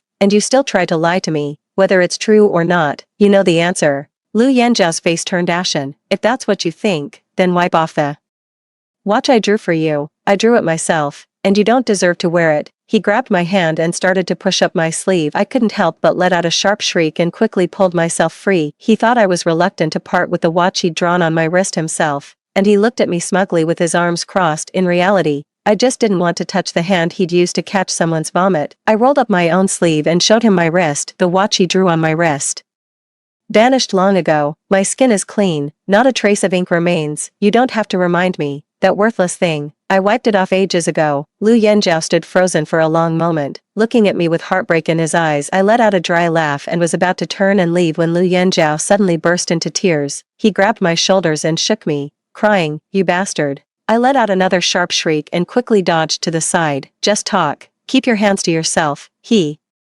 actually resorted to chemical warfare on me. This was probably the first time Lu Yanjiao's angry outburst had missed its mark with me. Furious, he stormed out, slamming the door behind him with red-rimmed eyes. The old me would never have let him leave the house alone while he was in a rage, but those days are gone. I calmly washed my face, then went straight to bed to catch up on sleep. When I woke up, my phone was blowing up again. This time, it wasn't my team members who got demoted and had their pay cut, it was me. Since someone said she's not fit to be a director, let's just grant her wish and demote her. Everyone who helped me before got into trouble. Now, no one dares to speak up for me anymore, but since I was leaving anyway, I didn't care. I just took my entire team to the company to submit our resignations. Seeing so many of us resigning together left the HR department stunned. HR frantically called Lu Yanjiao. "Mr. Lu, someone at the company is about to resign." From the other end of the line, however, it was Yi Xuaning's voice that came through first. "Yanjiao, if you have urgent business to attend to, you should go back and handle it. I can watch the movie by myself." "No, you were wronged before, and I promise to make it up to you. I won't go back on my word." Then, lowering his voice in anger, he said, "You need to ask me about something as trivial as a resignation. What exactly do you do here?" "But, what do you mean but? The stamp is in my drawer. Go stamp it yourself and stop bothering me." The call was hung up, and then the phone was turned off. Our team members were all chiming in, pressuring her one after another, and the HR person was frantic. I tried to reassure her. "Look, you've already called him. He knows, you're off the hook. He clearly doesn't want to be disturbed right now. If you try to contact him again, he'll just get angry at you." The HR person stammered nervously, but if Manager Lu finds out when he gets back, he might yell at me." I shrugged. "If you try to contact him now, you can get yelled at right away. Is your schedule that packed? Do you need to get your scolding done as soon as possible?" The HR person fell silent for a moment, seemingly caught in my logic, and could only helplessly process our resignations. She was also aware that Lu Yanjiao could be quite unreasonable at times during the previous hiring round. Lu Yanjiao himself hired Yi Xuaning, who had a college diploma, yet when I actually passed a candidate from an obscure undergraduate program through the first interview, Lu Yanjiao did a complete about-face and gave me a severe dressing down. Rather than going to all that trouble for no appreciation, it's better to just do us a favor and process our resignations. But when the gossip spread outside, it turned into us being fired. Yi Xuaning's lackey gleefully reported to her, boasting, "So what if she's capable? If she can't win the CEO's heart, it's all for nothing. What first come first served, in love, the one who isn't loved is the real joke." I just don't get it. What are these people even celebrating? Even if Yi Xuaning really gets promoted, do you think she's going to hand out spots on her potential lover list? They gathered together and openly talked trash about me. My team members couldn't take it anymore. They were all ready to step forward and confront them. "You're a real piece of work, biting the hand that feeds you. You've got a face that's just begging for a punch and a mouth that's asking for a slap. Think back to when you first started. How much did Sister Gu help you? Not only are you ungrateful, but you're also helping Yi Xuaning step all over her. How can you be so shameless?" The other team members were also indignant and spoke up in my defense, but I stopped them, cheerfully offering my congratulations instead. "You're absolutely right. I sincerely hope your partners find their true love." Chapter 6. Then, ignoring their sour expressions, I left with my team members. The argument didn't go well, and several team members were pretty annoyed. I patted one of the team members on the shoulder and asked, "Do you have the social media accounts of his family, especially his spouse?" This he, of course, refers to that most eager lackey who was jumping around earlier. The team member nodded, then his eyes suddenly lit up. "Oh, boss, you have a plan." I opened my phone, and the person's voice came through clearly. "What first come, first served, in love. The one who isn't loved is the real joke." I feigned a sigh and said, "If this recording accidentally gets seen by her boyfriend, how on earth is she going to explain it?" Only then did the team members realize I had recorded it. They burst out laughing, slapping their thighs. "Boss, you're so quick on the draw. Boss, you're quite the schemer, aren't you? His current boyfriend comes from a pretty well-off family. If this recording finds its way to that young man's ears, we'd practically be doing a good deed." I stopped by the Civil Affairs Bureau. On the way, staring at the divorce certificate in my hand, I didn't feel the heart-wrenching pain I'd expected. Instead, a vast, almost hollow sense of emptiness spread through my chest. It was as if 7 years had been ripped away in an instant, leaving behind a silent void. What's done is done, and there's no point dwelling on it. Honestly, things are fine as they are, I chuckled. Out with the old, in with the new. I'm in a good mood today. Dinner's on me. You guys pick the place, the team. Members noisily debated where to eat, torn between seafood and Western cuisine, their boisterous chatter an attempt to lighten the somber mood. I stood quietly to the side, scrolling through my phone, letting them bicker, savoring this brief moment of ease, buoyed by friendship. Suddenly, the surrounding clamor dropped to an eerie hush. Someone gently tugged my sleeve. Boss, look, over there. Puzzled, I looked up and followed the direction they were pointing. There, I saw Lu Yanzhao and Yi Xuening walking hand in hand, out for a stroll. The other colleagues teased. Yi Xuening, you finally decided to bring out the guy you've been dating for 3 years to meet the girls. Lu Yanzhao gave a slight, apologetic smile and said, my work keeps me busy. Sorry to have kept you all waiting. Xuening tells me you've all been very kind to her. Whatever you like today, it's on me. 3 years ago, back then, Yi Xuening hadn't graduated yet, so they had been together for that long. No wonder Lu Yanzhao insisted on bringing her into the company. Despite the objections, all that time I was working overtime and hustling for our future. He was already building a nest with someone else. The betrayal started long before I ever knew. His heart had long since wandered, yet he had the gall to play the innocent victim right to my face. A hot-tempered teammate beside me couldn't take it anymore and kicked a chair in the break area, sending a loud, grating clang echoing through the room. Lu Yanzhao turned his head with a frown, the smile on his face instantly freezing as he sharply shook off Yi Xuening's hand. What are you doing here? I let out a soft, derisive snort. And this is what you call a normal boss-employee relationship? Lu Yanzhao felt a pang of guilt, but then remembered we were still in a Cold War. His voice suddenly rose. I was just playing along with her act. You're too dense to see it. And you have the nerve to yell at me. Look at you, it's work hours. And you're skipping out. Do you even respect me as your boss? You and your whole team are getting your pay docked. Yi Xuening gets to follow him around and have fun all day, skipping work without consequence, yet he's so harsh with us. I laughed. Forgot to tell you, our entire team has resigned. You have fun on your own. We're out of here. Lu Yanzhao was taken aback for a moment, then raised a skeptical eyebrow. What kind of playing hard to get game are you up to now? I'm very busy with work. I don't have time for your games. He really was quite busy accompanying Yi Xuening on dates, busy looking after her college friends, and busy punishing me. Yi Xuening tugged on Lu Yanzhao's sleeve, fanning the flames. Yanzhao, how dare he threaten you in public? Doing this shows he clearly has no respect for you as a husband. Quitting on his own is one thing,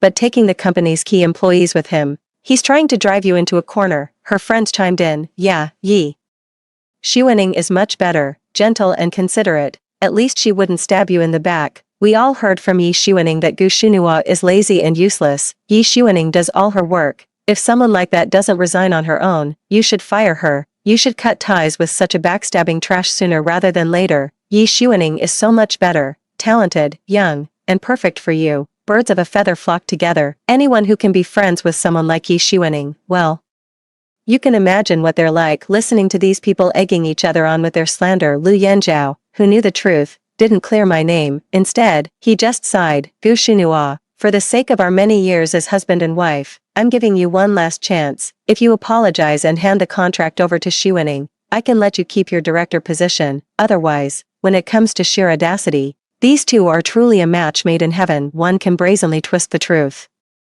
without batting an eye, while the other can, in bad conscience, demand an apology from the victim. I scoffed. Otherwise what? Otherwise you're going to divorce me. Lu Yanzhao stared at me in shock. He hadn't actually said the word divorce yet, but I could see it coming. After so many arguments, you get a feel for these things. But in the past, whenever he made that face, I would panic and beg him, humbly, not to utter those 2 words. But now I actually said those 2 words myself, with a look of utter indifference. Seeing his stunned expression, I tossed the divorce certificate in front of him with a chuckle. No need, we're already divorced. Chapter 7. Lu Yanzhao was utterly dumbfounded, completely caught off guard. Divorce? When did I ever agree to a divorce? No, that's impossible. I never signed anything. How could you possibly get a divorce? Sure enough, he'd forgotten about the mutual divorce agreement we'd signed earlier. I shook my head coldly. Isn't this exactly what you wanted? From now on, you can be with Yi Xuening openly and without any shame. Hearing this, Yi Xuening was overjoyed and grabbed Lu Yanzhao's hand. Yanzhao, he's right. Haven't you said you've been sick of him for ages? Now, you're finally free of him for good, so let's be together. Let's get our marriage license today and have the banquet tomorrow. Okay, Lu Yanjiao's frown deepened. Instead of following Yi Xuaning's lead, he released her hand and said sternly, I told you it has nothing to do with you. I was just helping out. Don't push your luck and make my wife misunderstand. After saying that, he softened his tone and explained to me, did he say something that made you misunderstand? He's just being childish. Don't believe a word of his nonsense. I swear on my life, there is absolutely nothing going on between us. After saying that, he studied my expression, seeing that I had no reaction with a sigh of resignation. He picked up the divorce certificate from the floor and tossed it into the trash bin. Alright, don't joke about things like that again. I'll let it slide this time. Let's go home. He raised his hand, ready to take mine, but I harshly shook his hand off. Even now, he still thinks I'm just throwing a tantrum, just vying for his attention. It's all my fault for being too soft in the past, letting him get away with it time and again, which is how we ended up here. I looked at him seriously. I'm dead serious. If you don't believe me, go look it up online yourself. With that, I ignored his attempts to win me back and turned to the team. Alright team, it's been half an hour. Have you decided what to eat? Seeing that I was in good spirits and hadn't been swayed by Lu Yanjiao, everyone visibly relaxed. Let's go for seafood. We're going to make the boss treat us to a feast today. Yeah, don't go easy on his wallet. Ignoring Lu Yanjiao's livid expression, I led the team into the restaurant. They noisily ordered a whole table full of dishes even though they kept saying they were going to make me splurge. They deliberately avoided the pricier items when ordering. My heart warmed. These sisters are always like this, tough on the outside but soft on the inside. Being with them is just so refreshing. They're far better than someone like Lu Yanjiao, who's all sweet talk but has a heart of stone. What's the use of all that honeyed talk anyway? True love is shown through actions. After all, sweet talk is cheap. It's just lip service. Real, tangible effort is what truly matters. We noisily settled into our seats. Lu Yanjiao, however, didn't leave. He shamelessly followed them inside. Chapter 8. Everyone fell briefly silent upon seeing Lu Yanjiao enter. I acted as if I hadn't seen him and continued helping my sisters with the dishes. Seeing that I didn't react, many people breathed a sigh of relief and went back to their noisy chatter and eating. Seeing that I was ignoring him, Lu Yanjiao's face darkened. It had been a long time since he had been this humble. And I still wouldn't forgive him, but at this moment, he didn't dare to lose his temper. He could only add a lot of my favorite dishes to the table and conceded, alright, enjoy the food and drinks this time, finish up here and then head back to the office. I'll let today's collective absence slide. Consider it water under the bridge. Furthermore, I can also revoke the pay cut penalty. Are you satisfied now? His hand pressed down on my shoulder, the weight increasing. It seemed to say, I've already compromised, so can you please stop making a scene? He was waiting for me to give in. To offer him a way out, I brushed his hand away sharply. I said, we're divorced. Stop touching me. Leaving room for compromise and offering a way out only applies when both people still want to make the marriage work. Now that I'm divorced, why on earth would I save face for him? As for that so-called pay cut threat, we've all quit. Who's afraid of him now? The whole team was trying to hide their smirks. Someone kindly informed him, Mr. Lu, don't tell me you're still in the dark. Our entire team has already completed the resignation process. You're not our boss anymore. Whether you cut salaries or not is none of our business now. Don't come to us looking for gratitude if you reverse the pay cuts. You should be saying all this to your new hires. And don't even think about using us to threaten the boss anymore. That trick won't work. Lu Yanjiao was taken aback. He thought my earlier talk about quitting was just a joke, a bluff to scare him. He never expected we'd actually gone through with it. But then, as if remembering something, he let out a cold sneer. So you're all in on this, trying to scare me, is that it? With this many of you resigning, there's no way it gets approved without my sign-off. Alright, let's cut the chatter and get to the point. Just lay out your terms. I can't be bothered to guess. Even now, he still thinks I'm playing hard to get, holding out for a better deal. How ridiculous. I kept eating without saying a word. The others laughed and said, Mr. Lu, you really do have a short memory. Just this morning, when we went to resign, HR even called you. You were watching a movie with Yi Xuaning at the time and told her to handle it herself and not to disturb you. What? You don't remember? A deafening boom, a thunderclap echoed in Lu Yanjiao's mind. It suddenly dawned on him. There really was such a thing. In a panic, he immediately called human resources. Did Gu Xunua's entire team resign? And you approved it? The HR manager was on the verge of tears. But Mr. Lu, you were the one who gave the go-ahead. Lu Yanjiao choked back a curse before finally exploding in a roar. Why didn't you make it clear? I thought they were just regular staff. Gu Xunua's team is our company's top performer. Are you trying to run this place into the ground by firing them? So he does know our team is the company's cash cow. At any other company, we wouldn't just have free reign, we'd at least be treated with some respect, not pushed around like this. But he dares to pull this stunt because he thinks these colleagues came up under me and owe me some personal loyalty. He's betting that even if he goes too far, they'll swallow it for my sake. I didn't want to drag everyone else into it, so I had to back down and compromise as quickly as possible. In the end, he played both sides to his advantage, controlling me at home and making our team suffer. At work, I'm stubborn and single-minded. But he kept cornering me from both sides. Now I've figured it out. I'm done putting up with it. As long as I don't put all my eggs in his basket, he can't pin me down from either side. Divorce, change jobs, get a raise without the grief. How great is that? Chapter 9. Lu Yanjiao was still cursing. You useless, incompetent fool. Pack your things and get out of here right now. Consider yourself fired. He slammed the phone down in anger. Then, softening his tone, he explained to me, look at this mess. It's all because my people didn't know any better. No sooner had he finished speaking than the phone rang again. He hung up, but the caller rang back. He hung up again, and the ringing persisted. After this back and forth happened several times, he finally had enough and answered the call. Once connected, the voice of the HR person came through. Mr. Liu, just to confirm, did you mean for me to fire myself when you said that earlier? Lu Yanjiao snapped. That's right, I said it. Why don't you fire yourself while you're at it? For goodness sake, are you even listening? Do you really need to call and double-check this? The HR person gave a dry laugh. All right, Mr. Liu, but let's be clear, regarding Gu Xunua's team's resignation, I did verify it with you, so, the responsibility for this is not on me. Lu Yanjiao grew impatient. What exactly are you trying to say? HR suddenly raised her voice. What am I trying to say? Fire me if you want, but you're not getting out of paying me every last cent of my severance. I'm cursed, I tell you. How did I end up with a boss like you? When we were hiring Yi Xuaning, you said don't limit candidates by their education, so I followed that rule, and now you're yelling at me for turning the company into a dumping ground, for rejecting people without even an interview. You've got me stuck in the middle. Damned if I do, damned if I don't. You're just bored and making trouble. 1 minute you want to cut Gu Xunua's team's pay, the next you've made up and want me to cancel the pay cuts. All you do is flap your gums, while I'm the one doing all the actual work. Let me tell you something, you might want to fire me, but I don't even want this job anymore. I'd have better luck finding common sense digging in a mine for 8 years than finding it in you. You bring all your personal drama into the office, and I'm the one who has to deal with the fallout. The phone was slammed down before Lu Yanjiao even had a chance to retort. Since we were sitting close by, my colleagues and I heard every word of his conversation with HR, and we couldn't help but feel a pang of sympathy for them. We were so focused on being outraged at Lu Yanjiao that we forgot HR was one of the victims too. During Lu Yanjiao's meltdown, HR's role was akin to that desperate office worker in a trashy romance novel who gets forced to starve alongside the female lead by the domineering male lead. After hanging up the phone, Lu Yanjiao was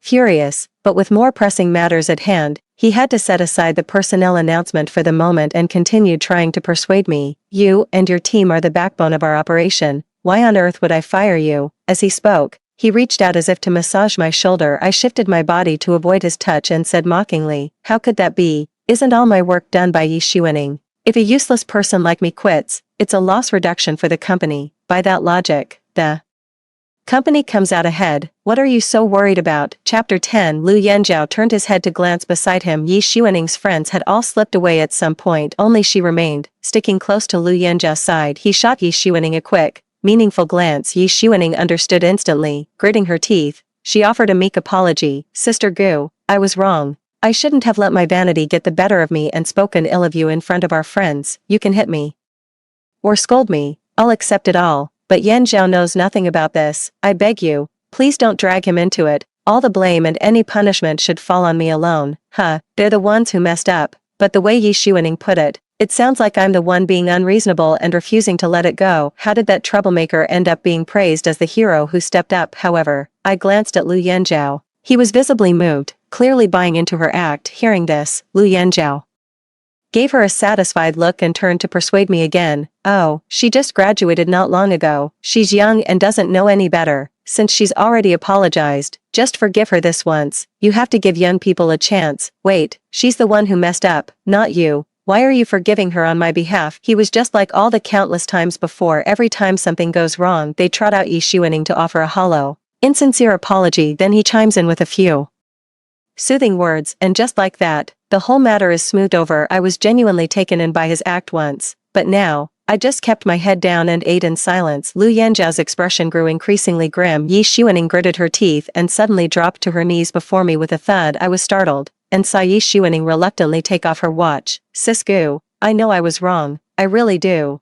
I'm giving the watch back to you, okay. Without a hint of reluctance, she took off the watch worth hundreds of millions and handed it to me, but I knew it was a fake. Not long after Yi Xuaning got her hands on the genuine article, she sold it and replaced it with a fake to wear. After all, it was an enormous sum of money. Better to have it in the bank than on your wrist, so she felt no sense of loss when that watch was gone. Unaware of the truth, Lu Yanjiao was actually pleased with her actions. Seeing my indifference, a flicker of anger crossed his face. She's already apologized to you so humbly and given you the item. What more do you want? I put down my bowl and, for once, responded to him. I've told you a dozen times, we've already quit, we've even lined up new jobs. Don't waste your breath, there's no way we're going back. Hearing this, Lu Yanjiao was seething with anger. Fine, how clever of you, pulling a shoot first, ask questions later, move. Fine, don't you ever come back. The thought that all his previous efforts to please me had been in vain, combined with seeing the mocking looks from my team members directed at him, his face instantly flushed a deep, purplish red. He stormed off in a rage. Yi Xuaning dropped her previous submissive demeanor, picked up the watch. She shot me a triumphant glance. As if flaunting her victory, my team member stood up in anger. Yi Xuaning hastily took a few steps back. What do you think you're doing, in broad daylight? Oh,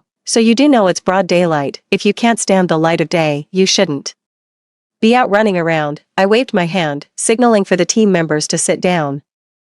It's not worth getting into trouble over someone like that. A man as fickle as Lu Yanjiao can go to whoever wants him. I certainly don't anymore. Chapter 11. I hadn't been home for several days. I need to rent a new place near the office, preferably somewhere with subway access. After the divorce, I didn't want to use a lot of the old stuff anymore, so I needed to buy new things. There were all sorts of little things to take care of. After I'd finally settled in with the new job and found a place to live, I made my way back to our little home. We were so poor back then. The two of us were crammed into a tiny apartment, barely 20 square meters, but back then, we were deeply in love and so considerate of each other. There were no troublesome people around us either. Ever since the company became profitable and we moved into a bigger house, everything changed. Lu Yanjiao became more polished. Surrounded by all sorts of new people, he claimed they were just work colleagues. He was also frequently away on business trips and other outings. At first, I believed it all. It wasn't until Yi Xuaning appeared that I realized Lu Yanjiao had long since changed his heart. All those nights he didn't come home, which I never questioned. Just where had he been? I shook my head, refusing to dwell on it any longer. Let bygones be bygones. I unlocked the door with my key. A heavy, slightly dusty air rushed to meet me, laced with a faint, unfamiliar, and cloyingly sweet perfume. It was the scent Yi Xuaning often wore while I was away. Yi Xuaning came by. This home, once filled with countless warm memories, now felt stiflingly unfamiliar in every corner. Lu Yanjiao was also in the room. Seeing me return, a flicker of delight flashed in his eyes, followed by its thunder remark. So you said you weren't coming back, huh? Having regrets now? Well, the melancholy is gone, leaving only speechlessness. I had no desire to engage in any pointless conversation with him, so I got straight to the point. I'm back to get my things. Lu Yanjiao's expression changed. Gu Shunua, what are you implying? I looked him straight in the eye. Exactly what it sounds like. After the divorce, of course I'm moving out. Lu Yanjiao was furious. Gu Shunua, to treat marriage as such a joke is going too far. First, you get a fake certificate, then you sign an agreement, and now you're packing your things. What exactly are you trying to pull? Without a word, I slipped on my slippers and headed to get the suitcase to pack my things. Seeing my hand resting on the cabinet, he rushed over and slammed his palm against it. I paid for this cabinet with my own money. Don't you dare touch it. I pulled my hand back. He's at it again. I bought the sofa, so you're not allowed to touch it. Here we go again. He always pulls this unreasonable nonsense whenever we argue. Back when things were good between us, I found him endearing. Now, I just find him irritating. I ignored him, gathered up the little couple trinkets I'd bought, and tossed them into the trash. Lu Yanjiao had been watching me pack the whole time. When he saw me handling those couple items and mementos, he looked rather smug, as if he thought I'd be taking them with me. Seeing me throw it all away, Lu Yanjiao was instantly stunned. He rushed over and confronted me, demanding, "Why are you throwing all this stuff away?" My face expressionless, I wrenched my hand from his grasp as if shaking off something filthy. I bought it. I can Throw it away if I want to, what's it to you? The word stopped him cold. He just stood there by the trash can, staring at me. Dumbstruck, I took my wedding ring off my finger. Every time I touched this ring, it would bring me back to our wedding day. The look of pure tenderness on his face as he slipped it onto my finger, promising to love me until our hair turned white. But then, the image of him cupping his hands to catch Shiwening's vomit flashed into my mind. A wave of nausea hit me. I tore the ring off my finger and flung it into the trash. Lu Yanjiao's eyes instantly reddened. Gu Shinua, I put up with all your tantrums before, but this is our wedding ring. Have you lost your mind? Chapter 12. I stared at him coldly. We're already divorced. You're the one who can't accept reality. Lu Yanjiao shook his head. Don't even try to fool me. I never signed anything. So how could we possibly be divorced? Just as I thought. He'd forgotten. I reminded him. You forgot. We signed a divorce agreement before, as a kind of guarantee for each other. Lu Yanjiao jolted, the memory finally dawning on him. It seemed there really was such a thing. Only now did he truly believe it. Forgetting our quarrel, he hastily grabbed my hand to make peace. I swear, there's absolutely nothing going on between me and Yi Shiwening. If it bothers you, I'll keep my distance from her from now on. Okay, Gu Shinua. After all these years of marriage, we've long since become each other's real family.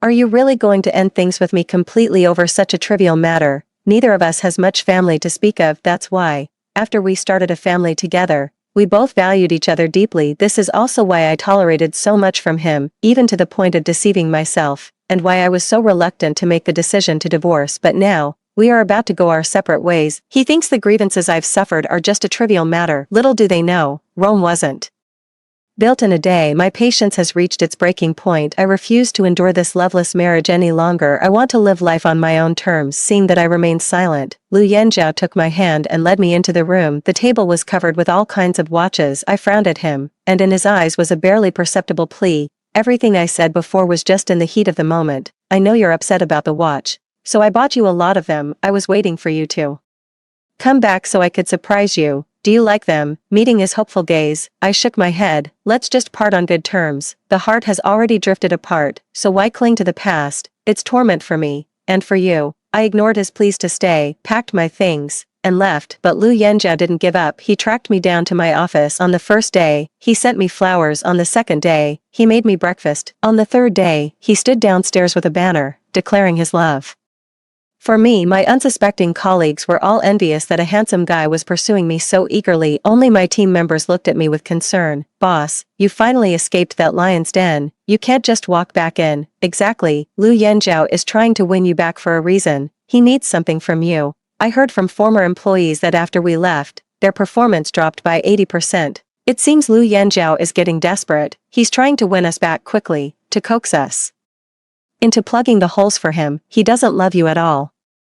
He's just using you. Listening to them, I smiled and nodded. I reassured them that having been fooled by Lu Yanjiao once, I wouldn't fall for it a second time. I ignored every single gift he sent me. I pretended not to see his advances.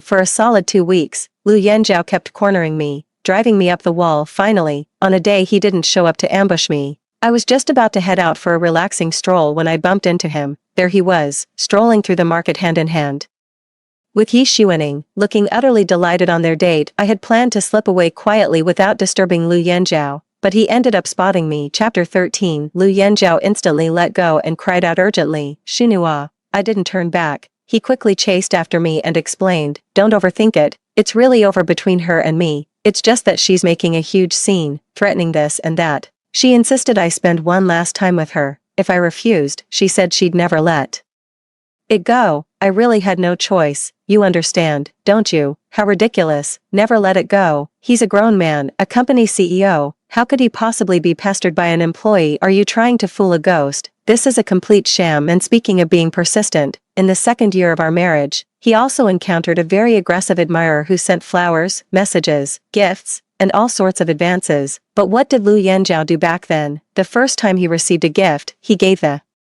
person a serious warning. The second time, he had HR process their termination. Later, that person still wouldn't give up. After Lu Yanjiao's warnings proved ineffective, he simply put the word out in the industry not to hire this individual. In the end, that person couldn't find an opportunity or any other work, so they had no choice but to leave City A and return to their hometown. You weren't afraid of persistence back then, so why can't you handle it now? When it comes down to it, your heart has changed. Persistence from someone you dislike is genuine harassment. Persistence from someone you like is just playful interaction between two willing parties. And what exactly am I supposed to understand? I gave a wry smile. Understand what? We're exes. You could date 8 people and it wouldn't be my place to understand anything. He grabbed my hand, his eyes pleading. I'll tell her to leave right now. Okay, see. Now he's not worried about Yi Xuaning making a scene anymore. Yi Xuaning also explained, that's right, don't get the wrong idea. I'm the one who's been pestering Yan Zhao relentlessly. It has nothing to do with him. Even as she said this, she didn't budge an inch. Moreover, I took a look at the physical distance between the two of them. The physical distance a person allows others to maintain from them is determined by the level of intimacy in their relationship. She's standing so close to Lu Yanzhao, yet he remains completely composed, showing no sign of discomfort.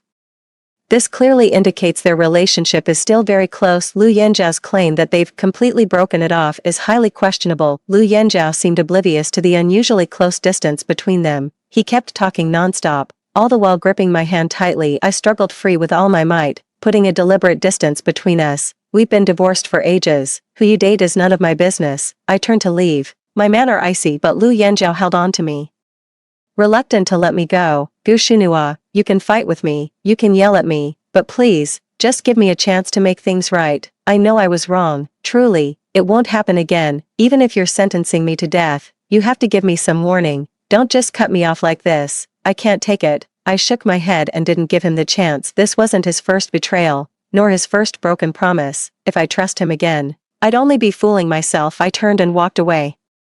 Without a second glance back at the office, I still felt a lingering agitation given that the asset division was relatively fair. I had initially hoped for a clean, amicable split, but Lu Yanzhao just wouldn't let it go, and Yi Xuaning kept up her manipulative little act to disgust me. That's going to cost extra. Chapter 14. After Gu Shunhua left, Lu Yanzhao shoved Yi Xuaning hard. This is all your fault. Great, now she'll never trust me again. A glint of triumph flashed in Yi Xuaning's eyes as she embraced Lu Yanzhao, soothing him. It's all right, she's gone, but you still have me, Yanzhao. I will always be by your side. I'll never leave you. Lu Yanzhao was suddenly taken aback. He remembered that when he and Gu Shunhua first got together, Gu Shunhua had said something similar to him. He came from a difficult family and had suffered no shortage of trauma growing up. Everyone else kept their distance, too wary of getting involved to dare come near him. Only Gu Shunhua, in his defense, had gotten into a huge argument with those awful relatives of his. When they couldn't win with words,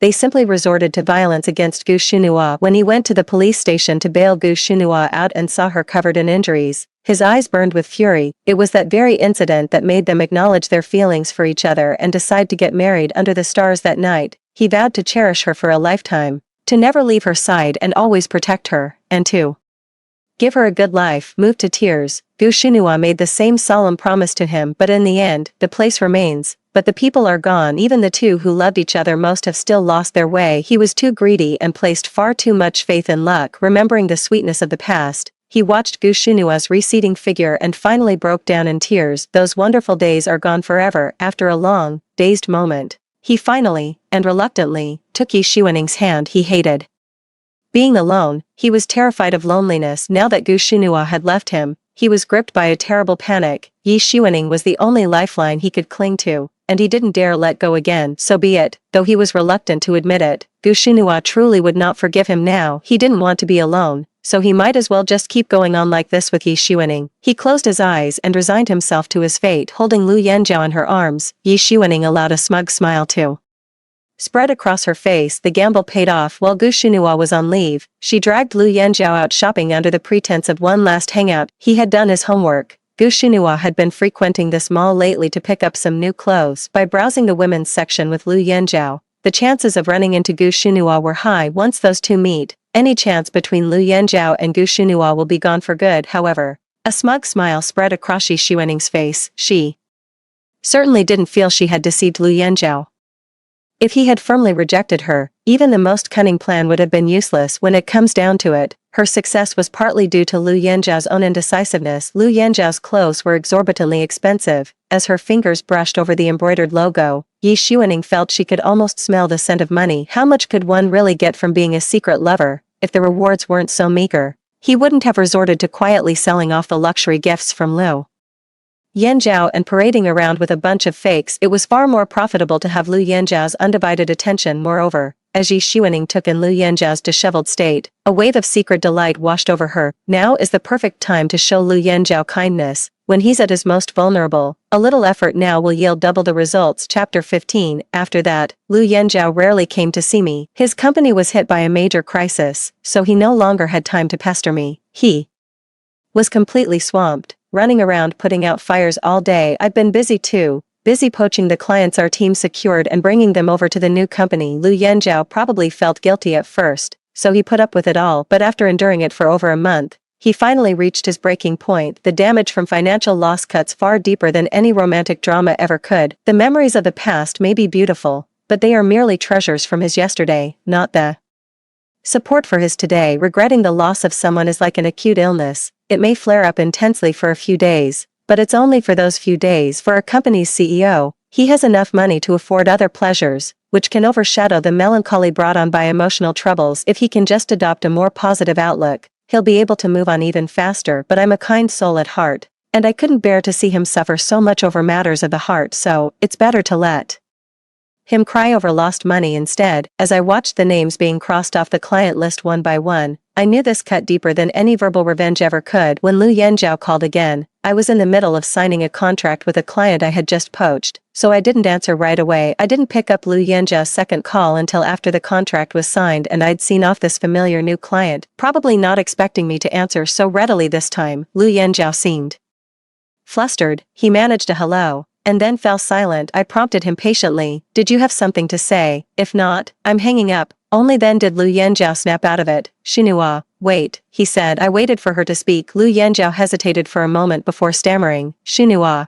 have you recently signed many of our company's long-term clients over to your new firm?" I readily admitted, "Yes, but I'm not poaching clients from our company. I'm taking them from your company." Lu Yanzhao was speechless for a beat. "But the company was our shared effort, our life's work. And you were the one who worked so hard to find those clients in the first place." I let out a scoffing laugh. "You say the company is our shared brainchild, but let's not forget all the times you made my life a living hell here, shall we? Would I be disgusted by my own creation? And as for you saying I worked my fingers to the bone to bring in these loyal clients, well, since I'm leaving now, wouldn't taking them with me just save me the trouble of doing all that hard work all over again?" Lu Yanzhao was momentarily at a loss for words. I held the phone to my ear, waiting for him to speak again. All I could hear from the other end was his heavy, stifled breathing. Perhaps he had finally realized what losing me truly meant. It wasn't just the end of a marriage, it was a seismic shock to his entire business empire. After a long silence, he sighed, "Xinhua, does it have to be this way?" I let out a laugh. "You can't only start reflecting on whether we've let things get too tense between us when you're at a disadvantage. Now you're starting to think the relationship is too strained, that things have gone too far. Why didn't you reflect on that back when you were buying watches for Yi Xuaning or celebrating her birthday?" However, I shifted my tone. "Rest assured, I'm not a greedy person. I only intend to take the clients I originally brought with me. I won't touch a single client that anyone else brought to the table." My words offered him little comfort. Nearly all of the company's major clients now are ones I brought in. I don't even need to touch the other accounts. Just taking my own clients with me would be enough to cripple his business. After a long silence, he hung up the phone. I put the phone down as well. What I'm doing now doesn't go beyond what I originally contributed. As for any other issues at my former company, I won't lift a finger to get involved. Their fate is entirely in their own hands. Chapter 16. Lu Yanzhao didn't call again, and I had a bit of peace and quiet for a while. My guess is, it wasn't guilt that kept him from calling out of embarrassment, but rather that he got tied up with other company matters. After Lu Yanzhao fully accepted Yi Xuaning, she basked in a period of considerable smugness. With Gu Xinhua gone, Yi Xuaning finally felt like a true executive. But seeing Lu Yanzhao's listless demeanor, a wave of unease rose in her heart once more. She knew that in the current situation, Lu Yanzhao was far from willing. She shook her head, trying to dismiss the unnecessary thought. What did it matter? By any measure, she was the only woman by Lu Yanzhao's side now. With her current position in the company and her relationship with Lu Yanzhao, no one could replace her. Having risen to power, she now craved flattery and consistently promoted those who were slick and opportunistic. In the end, the truly capable ones either get pushed out or forced out. Sometimes, watching her colleagues grumble and complain, Yi Xuaning felt an inexplicable pang of guilt. She wasn't so clueless that she couldn't tell who was genuinely competent from who was just a pure sycophant. However, Lu Yanzhao was often restless and still held on to Gu Xunua's old belongings on several occasions. She had even caught Lu Yanzhao secretly looking at a photo of himself and Gu Xunua. Lu Yanzhao's resolve wasn't that firm, which meant her own position was far less secure than it appeared to outsiders if she didn't take advantage of Lu Yanzhao's current despondency to promote her own people and solidify her standing within the company. Then what would she do if, after some time, Lu Yanzhao changed his tune? What if Lu Yanzhao becomes less afraid of being alone? What if he finds friends or a romantic partner who suit him better? Where would that leave her? She couldn't bear to think about it, so all she could do was try to expand her influence within the company as much as possible. Even if Lu Yanzhao changes his mind later, seeing how many loyalists he has in the company will give him pause. He'd want to avoid a messy situation like the one caused by Gu Xunua's departure. As clients continued to leave, the company's situation grew increasingly dire. Just as the company was going from bad to worse, Yi Xuaning proposed across-the-board pay cuts. He claimed everyone's salaries were too high for the company to sustain, and said those who didn't accept the cuts could leave. As soon as these words were spoken, the other colleagues were up in arms. Many colleagues handed in their resignations on the spot. For those who didn't, their desks started looking suspiciously tidy. Many people would suddenly pull out their phones to reply to messages during work, or even dash to the break room to take calls later on. Some began taking leave one after another, not even caring about losing their perfect attendance bonus. All of a sudden, my colleagues started taking turns buying each other bubble tea. Yi Xuaning didn't think much of it. She figured that even though everyone's work ethic had slipped lately, taking frequent leave and clocking out right on the at least the company was saving on payroll. Besides, there didn't seem to be much discontent. Unlike before, no one was constantly complaining. Colleagues were getting along better and even treating each other to drinks. It must mean everyone was in a pretty good mood lately, but anyone with a bit of work experience could see what was really going on. These people were clearly job hunting. The time off was probably for interviews, and the round of bubble tea likely meant they'd landed offers and were about to quit. Chapter 17. No one said a word, but a palpable sense of people preparing to leave began to permeate the office. Even those who hadn't planned on leaving immediately started looking for their next job, caught up in the atmosphere. After all, when others leave, those who remain are left to shoulder a heavier workload. But just look at how stingy Yi Xuaning is. There's no way she'd give out bonuses. In fact, she'd probably get angry about not meeting the excessive workload and end up docking my pay. As a result, the company drove away a lot of people in quick succession. The seasoned veterans who could handle tough situations were all pushed out. Even the key talent that Gu Xunua had nurtured gradually lost patience and found jobs elsewhere. Those who remained were either incompetent yes-men or fresh recruits just starting out. By the time Lu Yanzhao came to his senses, the company had become a complete and utter clown show. All the competent people had left. Those who stayed were either total deadwood or had one foot out the door, just biding their time. Lu Yanzhao felt a wave of dizziness wash over him. Back when Gu Xunua was around, I had also neglected to oversee the company properly for various reasons. Yet, Gu Xunua always managed the company with perfect order and never caused any trouble. But now, I was just busy courting clients and took my eyes off the company for a while, and Yi Xuaning has already run it into the ground. He stared fixedly at Yi Xuaning, making her skin crawl. Yi Xuaning lowered her voice. Yanzhao, what's wrong? It was only at Yi Xuaning's call that Lu Yanzhao snapped out of his daze. He tried to force a smile, but found his face had gone stiff. He couldn't even manage a fake one. Looking at Yi Xuaning's bewildered expression, Lu Yanzhao knew she probably had no idea just how much damage she had caused him. He slapped Yi Xuaning hard across the face. You idiot. What the hell are you thinking? Don't you realize that if I go bankrupt, you won't get a damn thing out of it either? Yi Xuaning covered her cheek. Though she didn't dare lash out at Lu Yanzhao, she was still defiant and muttered under her breath, they're just a bunch of old-timers, so what if they leave? We can just hire new people. Lu Yanzhao was trembling with rage. Do you even hear the nonsense coming out of your mouth? How can you possibly compare veterans with new hires? Forget about the training costs for a moment. Even if we ignore the time and money, their familiarity with the company's operations is worlds apart. Okay, Yi Xuaning muttered under her breath. We're all human. How much difference can there be? The new hires even get paid less. Lu Yanzhao was so angry he let out a bitter laugh. All human. How much difference? Diamonds and graphite are both made of carbon. Gu Xunua and you are both human. How is it that he can run the company with perfect order, while you've managed to turn it into this mess? With that, he stormed out, slamming the door behind him. Yi Xuaning was left alone in the office, staring blankly into space. Chapter 18. In the days that followed, Lu Yanzhao kicked into high gear. On one hand,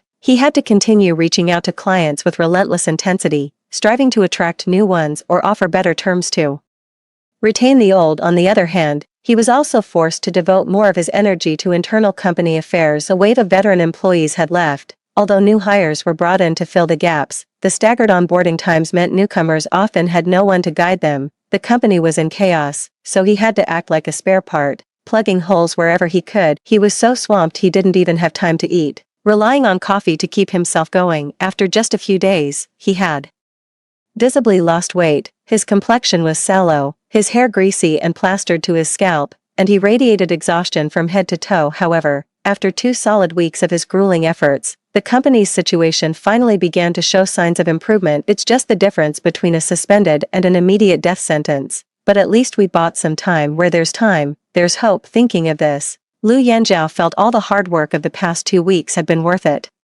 He slumped into his office chair and let out a long sigh of relief. He instinctively pulled a thin blanket over himself. As his fingers traced the edge, they suddenly brushed against a rough patch. He turned it over to look. There, clumsily embroidered with colored thread, were 2 letters, LG. He froze for a moment. He had forced himself to sew that on back when it was the trendy thing to do. One letter was the initial of his own surname, the other was the initial of Gu Xunua's surname. Back then, Gu Xunua had teased him, saying that for such a big guy, he was into something so childish. She'd also pointed out how crooked his stitching was. The 2 letters were practically fused together, looking like a scribbled mess. Who could possibly tell whose initials they were supposed to be? He had retorted with conviction. If we can't tell them apart, then so be it. It just means the 2 of us will never be apart. But now, they had completely and utterly parted ways, with no possibility of ever going back to how things were.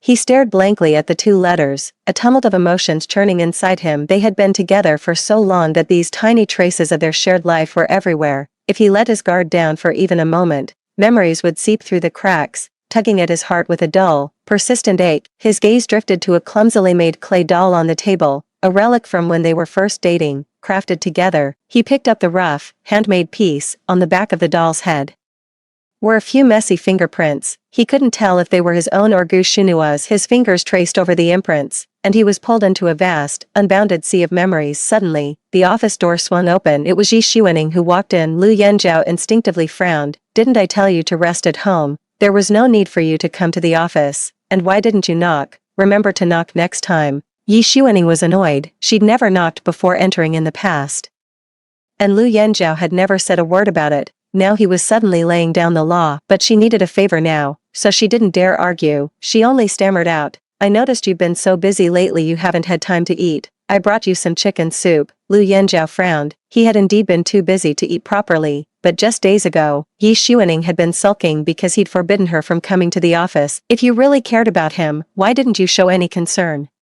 earlier? What's with the sudden change of heart today? Lu Yanzhao remained silent. Yi Xuaning walked over, opened the thermal lunchbox, served him the chicken soup, and even placed the spoon right in his hand. The chicken soup was rich and fragrant. The moment the lid was opened, its aroma filled the entire room. Yi Xuaning sat down opposite Lu Yanzhao. Yanzhao, try the soup. How does it taste? Lu Yanzhao didn't touch her spoon, just looked at Yi Xuaning. What is it? Go ahead. Chapter 19. Yi Xuaning looked somewhat awkward. Yanzhao, what do you mean by that? Lu Yanzhao glanced at Yi Xuaning and said nothing more. The only reason he hadn't kicked Yi Xuaning out yet was because he couldn't stand the loneliness of having no one around, but that didn't mean he was still in the dark about what kind of person Yi Xuaning truly was. Ever since he returned from securing clients to find the company in such a state, thanks to Yi Xuaning, he'd begun to suspect her. He wondered if she was a plant from a rival firm. How else could she have run the place into the ground like this? After the private investigator's inquiry, he received news that was both good and bad. The good news is, Yi Xuaning has no suspicious dealings with executives from other companies, but that good news is also the bad news. If Yi Xuaning has run the company into the ground like this,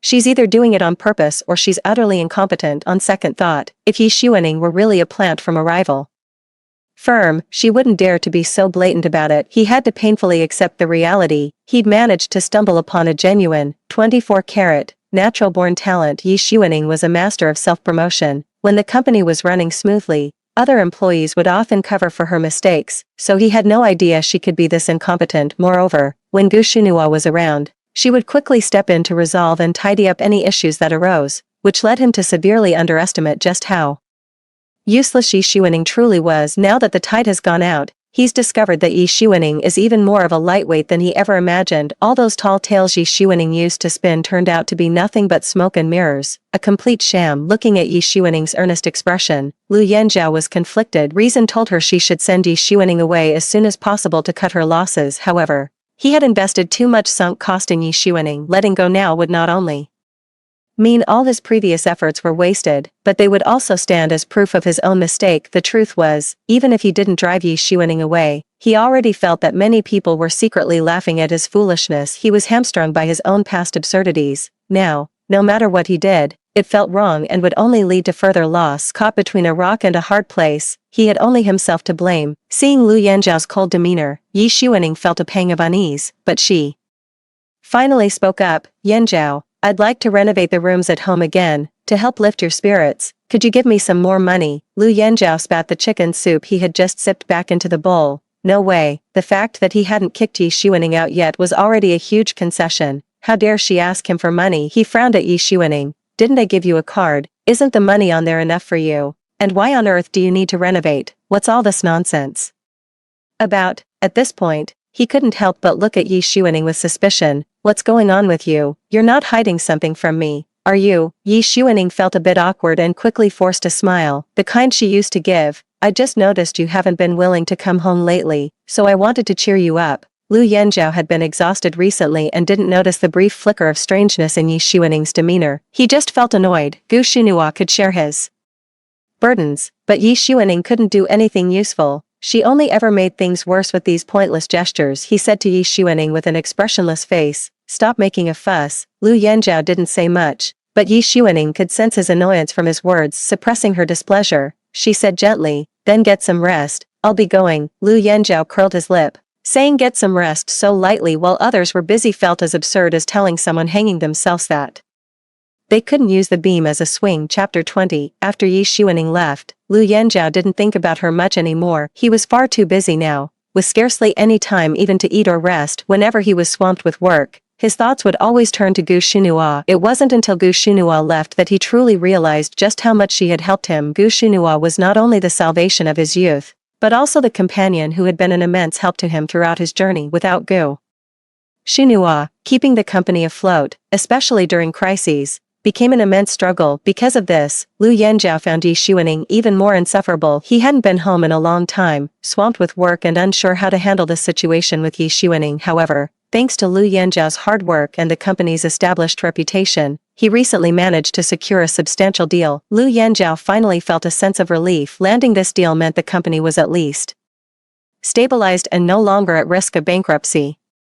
Even if it couldn't fully return to its former glory under Gu Xinhua, the company's finances have been tight lately. Taking on such a large order now might cause a cash flow problem. However, if I mortgage my 2 properties, the funds should start flowing again. The only snag is that, in a moment of impulse, I put one of the properties under Yi Xuaning's name. At this thought, Lu Yanzhao frowned, wondering if Yi Xuaning would be willing to help him with the loan process. Alright, let's head back and see Yi Xuaning first. However, when he pushed the door open, the scene before him made Lu Yanzhao's jaw drop. In the villa's courtyard, several burly men with tattoos had surrounded Yi Xuaning. When exactly are you going to pay up? Are you trying to mess with us? Yi Xuaning was trembling with fear, unable to utter a single word. Another thug shoved Yi Xuaning impatiently. Say something, damn it. Your silence isn't making you look cool. Yi Xuaning trembled as she pleaded. Please, sirs, have some mercy, just give me 2 more days. I promise I'll get the money from my boyfriend as soon as I can. A bald thug snapped. You're living in a mansion and you can't even pay the interest. You think you can stall us with empty promises? Do you take us for fools? Yi Xuaning assured them repeatedly. Just wait a little longer. I swear I'll pay everyone back. This villa belongs to my boyfriend. I'm just staying here. After a great deal of hassle, Yi Xuaning finally managed to see the burly men out. It wasn't until she reached the doorway that she spotted Lu Yanzhao standing there, rooted to the spot. Her heart clenched. Yanzhao, hearing Yi Xuaning's address, the men realized the pale-faced man before them was her boyfriend. They couldn't resist jeering. What's in it for you, pretty boy? We thought you'd be some old geezer in his 70s or 80s. Why on earth would you spend money on such a brainless, spineless idiot? Lu Yanzhao remained silent. Yi Xuaning, terrified of angering him and losing her financial lifeline for the debt, quickly shot the thug a pleading look. begging him to stop talking. The thug also realized the issue. Whether someone else's boyfriend was a few cards short of a deck was none of his business, but whether this debt got collected was very much his business, so the bald thug promptly shut his mouth, and the whole group made a hasty retreat. Yi Xuening nervously saw the thugs off, then mustered her courage and approached Lu Yanzhao, let me explain. Lu Yanzhao slapped her across the face. Like hell I will. Chapter 21. Yi Xuening covered her cheek. Without so much as a glance at her, Lu Yanzhao turned and walked into the house. Yi Xuening took a deep breath. She absolutely could not afford to turn against Lu Yanzhao now. No matter how much he provoked her, she had to endure it. She walked to the door, and sure enough, it wasn't locked. She breathed a sigh of relief. Lu Yanzhao had indeed left her in. Opening, Lu Yanzhao slapped Yi Xuening, yet he knew he couldn't simply refuse to hear her out. Yi Xuening was in debt, and he had to understand the full extent of her financial obligations. Yi Xuening had been by his side for too long, and he had never been guarded against her before. Now that she was in debt, it was certain that many of the things he had given her, and even things he hadn't given her but she had access to, had been converted into cash. He had to find out exactly how much he had lost.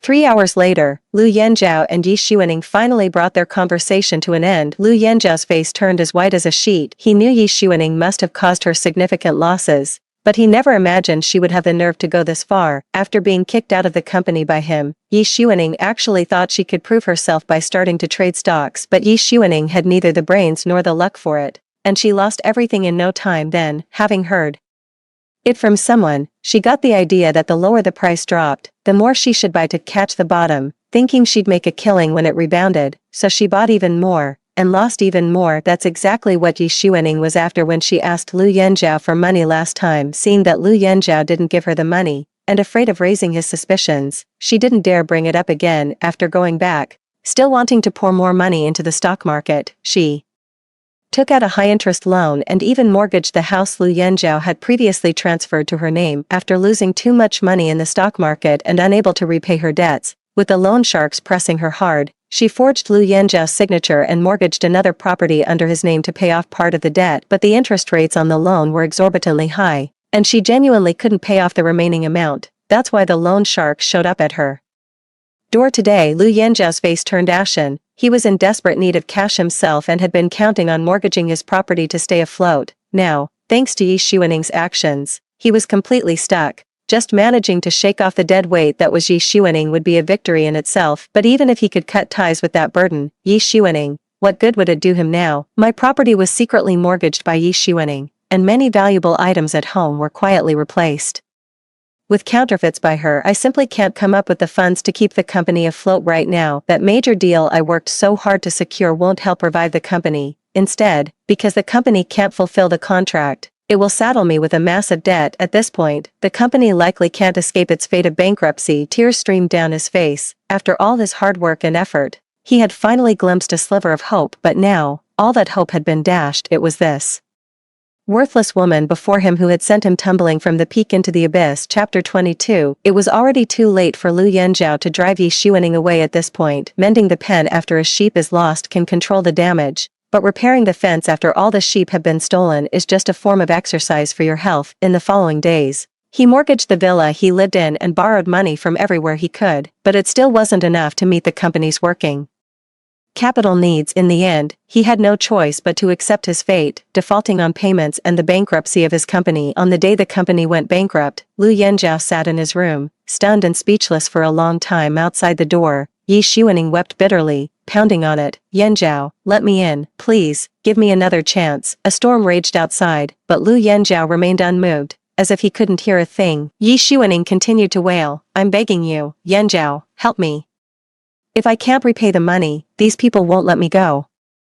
Lu Yanzhao muttered to himself in the room, it's over, all of it is over. Everything he had fought for all these years was now completely ruined, and all of this was because of that damn jinx, Yi Xuening. She was the one who cost him everything. First, he lost Gu Xunhua, then she caused his company to collapse, and finally, she robbed him of his last chance to save it. Outside the door, Yi Xuening was still wailing. Lu Yanzhao's eyes grew sharp. He opened the door. Seeing the door open, Yi Xuening thought Lu Yanzhao had softened. She began to pour out her grievances excitedly. Yanzhao, they've been so cruel to me.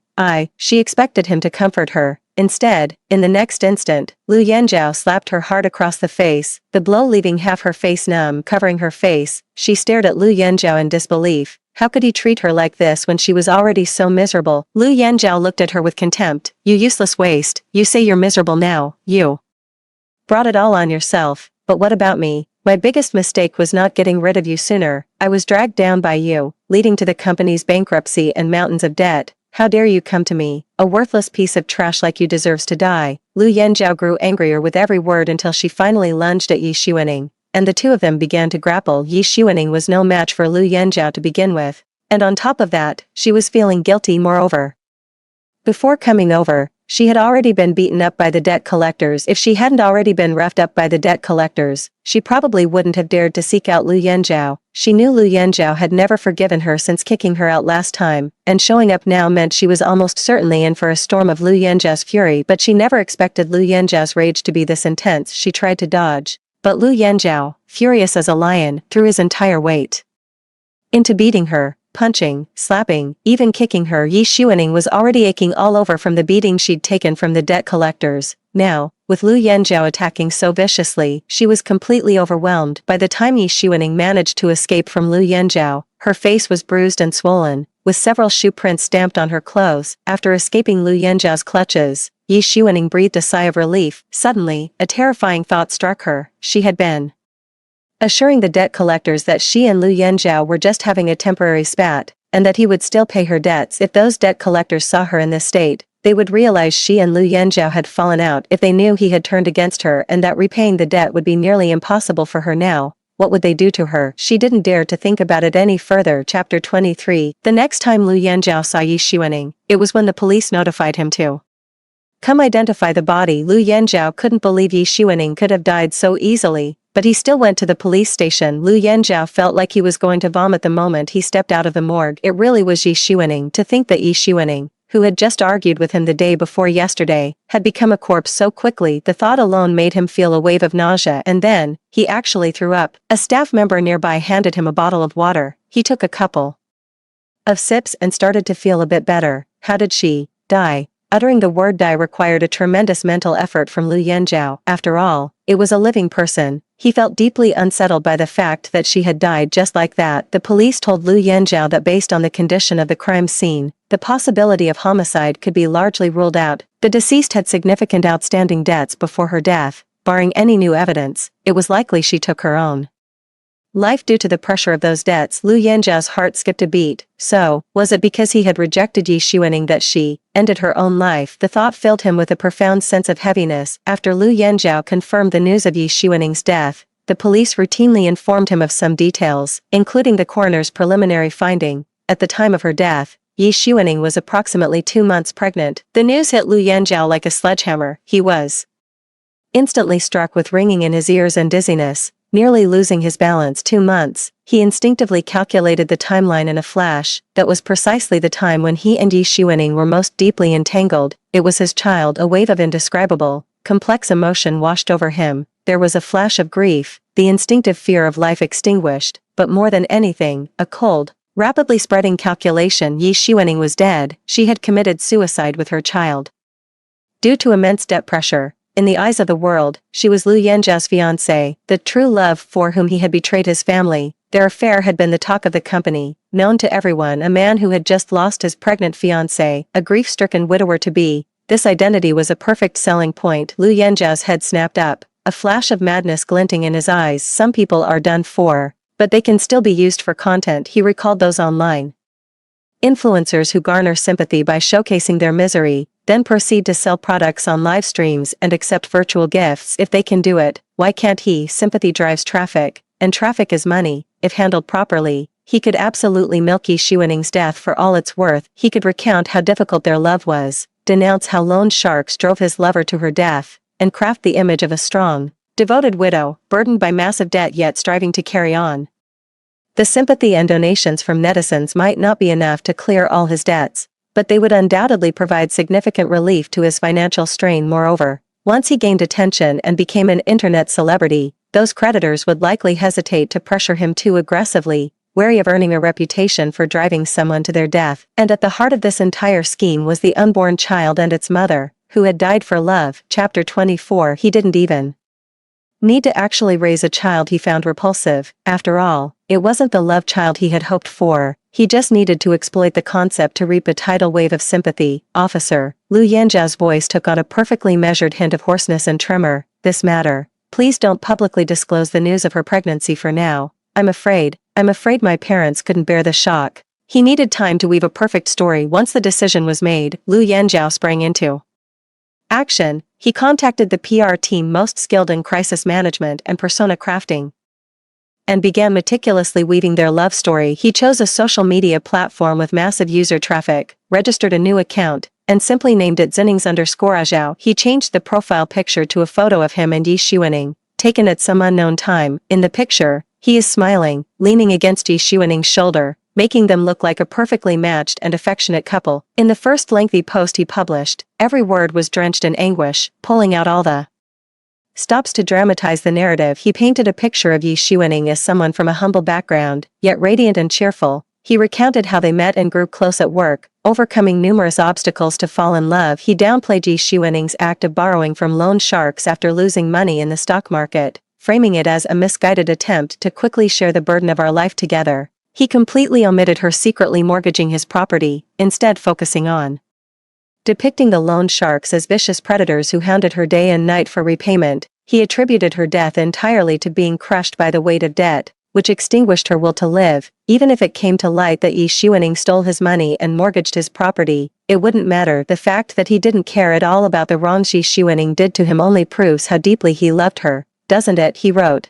Xuaning is gone, carrying with her endless guilt towards me and despair for this world, and she took our child who never got to see this world with her. She didn't even dare to tell me how much pressure she was under. If only I had noticed sooner, if only I had cared for her more, could this tragedy have been avoided? At the end of the article, he confessed with anguish and stated, for the sake of Xuaning and our child's spirits in heaven, I must pull myself together, repay the debts she left behind, and fulfill her unfinished wishes. This is the only thing that keeps me going. The accompanying images were some seemingly cheerful photos of Yi Xuaning from her life, along with a tearful, haggard-looking selfie of him. This meticulously crafted article quickly gained traction upon publication. Hashtags like hashtag grieving boyfriend loses pregnant wife and hashtag exorbitant loan drives mother and unborn child to suicide were pushed to the top of trending lists by concerned netizens. The deceased should be treated with the utmost respect, especially when an unborn child is involved. Public opinion overwhelmingly sided with Lu Yanjiao. Netizens condemned the predatory loan sharks, sympathized with Yi Xuaning's helplessness and naivety, and were deeply moved by Lu Yanjiao's devotion and resilience. Countless messages of comfort and encouragement flooded the comment section. After the tipping feature was enabled, a steady stream of small donations poured in. A keen-nosed operations company quickly planned a live stream for him. During the stream, all he had to do was sit there in black, silent and vacant-eyed, occasionally choking up to say, "Thank you, everyone, I will be strong," to receive an endless shower of tips and gifts. The livestream's peak concurrent viewership reached hundreds of thousands. With a staggering amount in donations, he successfully crafted himself into the internet's most famous, tragic influencer. His management team seized the opportunity, securing him several brand endorsements themed around deeply mourning his late wife, and even began planning a film project based on this experience. At the same time, he also secretly contacted those loan sharks as the center of online attention. His every move is now under a microscope. He tactfully stated that he is willing to assume the legitimate debts left by Yi Xuaning, but he cannot afford the exorbitant illegal interest. He also hopes the creditors will show mercy and waive the interest, given the pitiable situation of him and his child being left as a widower and orphan. The vast majority of creditors readily agreed. A few reluctant creditors were casually reminded by Lu Yanjiao that certain media outlets were very keen to delve into the details of how Yi Xuaning was driven to her death. Those operating in the gray economy fear nothing more than the spotlight. Seeing Lu Yanjiao become an object of public sympathy, they realized that pushing him too far could blow the whole thing wide open, attract regulatory attention, and lead to even greater losses for themselves. After weighing their options, they had no choice but to swallow their losses and settle for getting their principal back. Some even settled for only a portion of the principal, forfeiting all interest, just to resolve the matter quickly and stop Lu Yanjiao from using it for publicity. In this wholly unexpected way, the bulk of Lu Yanjiao's financial troubles were swiftly resolved. Chapter 25. Beneath the surface glamour, Lu Yanjiao's heart was constantly tormented By immense anguish and fear, the very foundation of his success was a meticulously crafted lie, one that would collapse at the slightest touch. How many longtime employees are still at the company? How many know how he once neglected his ex-wife, Lu Xingyan, how he openly carried on with Yi Xuaning in the office, and how Yi Xuaning abused her connection to him to throw her weight around and force out veteran staff, and how many are aware that Yi Xuaning's stock market losses and subsequent debts were largely due to her own extravagance and insatiable greed, a situation he himself once fell victim to in the story spun by him and his team. He is cast as the perfect tragic hero, Yi Xuaning as the perfect tragic heroine, with all the blame conveniently shifted onto the evil of usurious loans. This narrative simply cannot withstand even the slightest scrutiny from those in the know. The more glorious he appears now, the more firmly his devoted lover persona is established, the more catastrophic the backlash will be when it all comes crashing down. That sword of Damocles hangs perpetually over his head, its fallen ever-present uncertainty. Any rival whose resources he snatched, any discontented individual crushed by his team, any former colleague privy to the truth and disgusted by how he exploits the deceased, should just one of them find the resolve to come forward with a shred of evidence at the right moment, everything he has built could vanish in an instant. He would transform from the devoted boyfriend into a hypocritical scoundrel, from the victim into the scumbag who indirectly caused his pregnant wife's death. Social annihilation would be his inevitable end. This fear was even more profound than the one he'd faced with his debts. Debts had a number, a day they could be settled, but this unresolved dread, this fear of an unknown time bomb, gnawed at his nerves relentlessly. He had to constantly play the part of the grief-stricken, devoted man. In front of the cameras, he reminisced. He wept, he put on a show of being strong, but in private, he would often jolt awake from nightmares, dreams of countless people pointing fingers and calling him a fraud, dreams of Yi Xuaning, her abdomen covered in blood, coming to demand his life. He couldn't show the slightest hint of disdain or resentment towards Yi Xuaning or her child, even though he still harbored bitterness towards her in his heart. He even had to repeatedly, and with feigned tenderness, recall those sweet memories he himself knew were fabricated, constantly reinforcing the lie. For the rest of his life, he would be trapped in this gilded cage woven from lies and schemes. He gained fame and fortune, but lost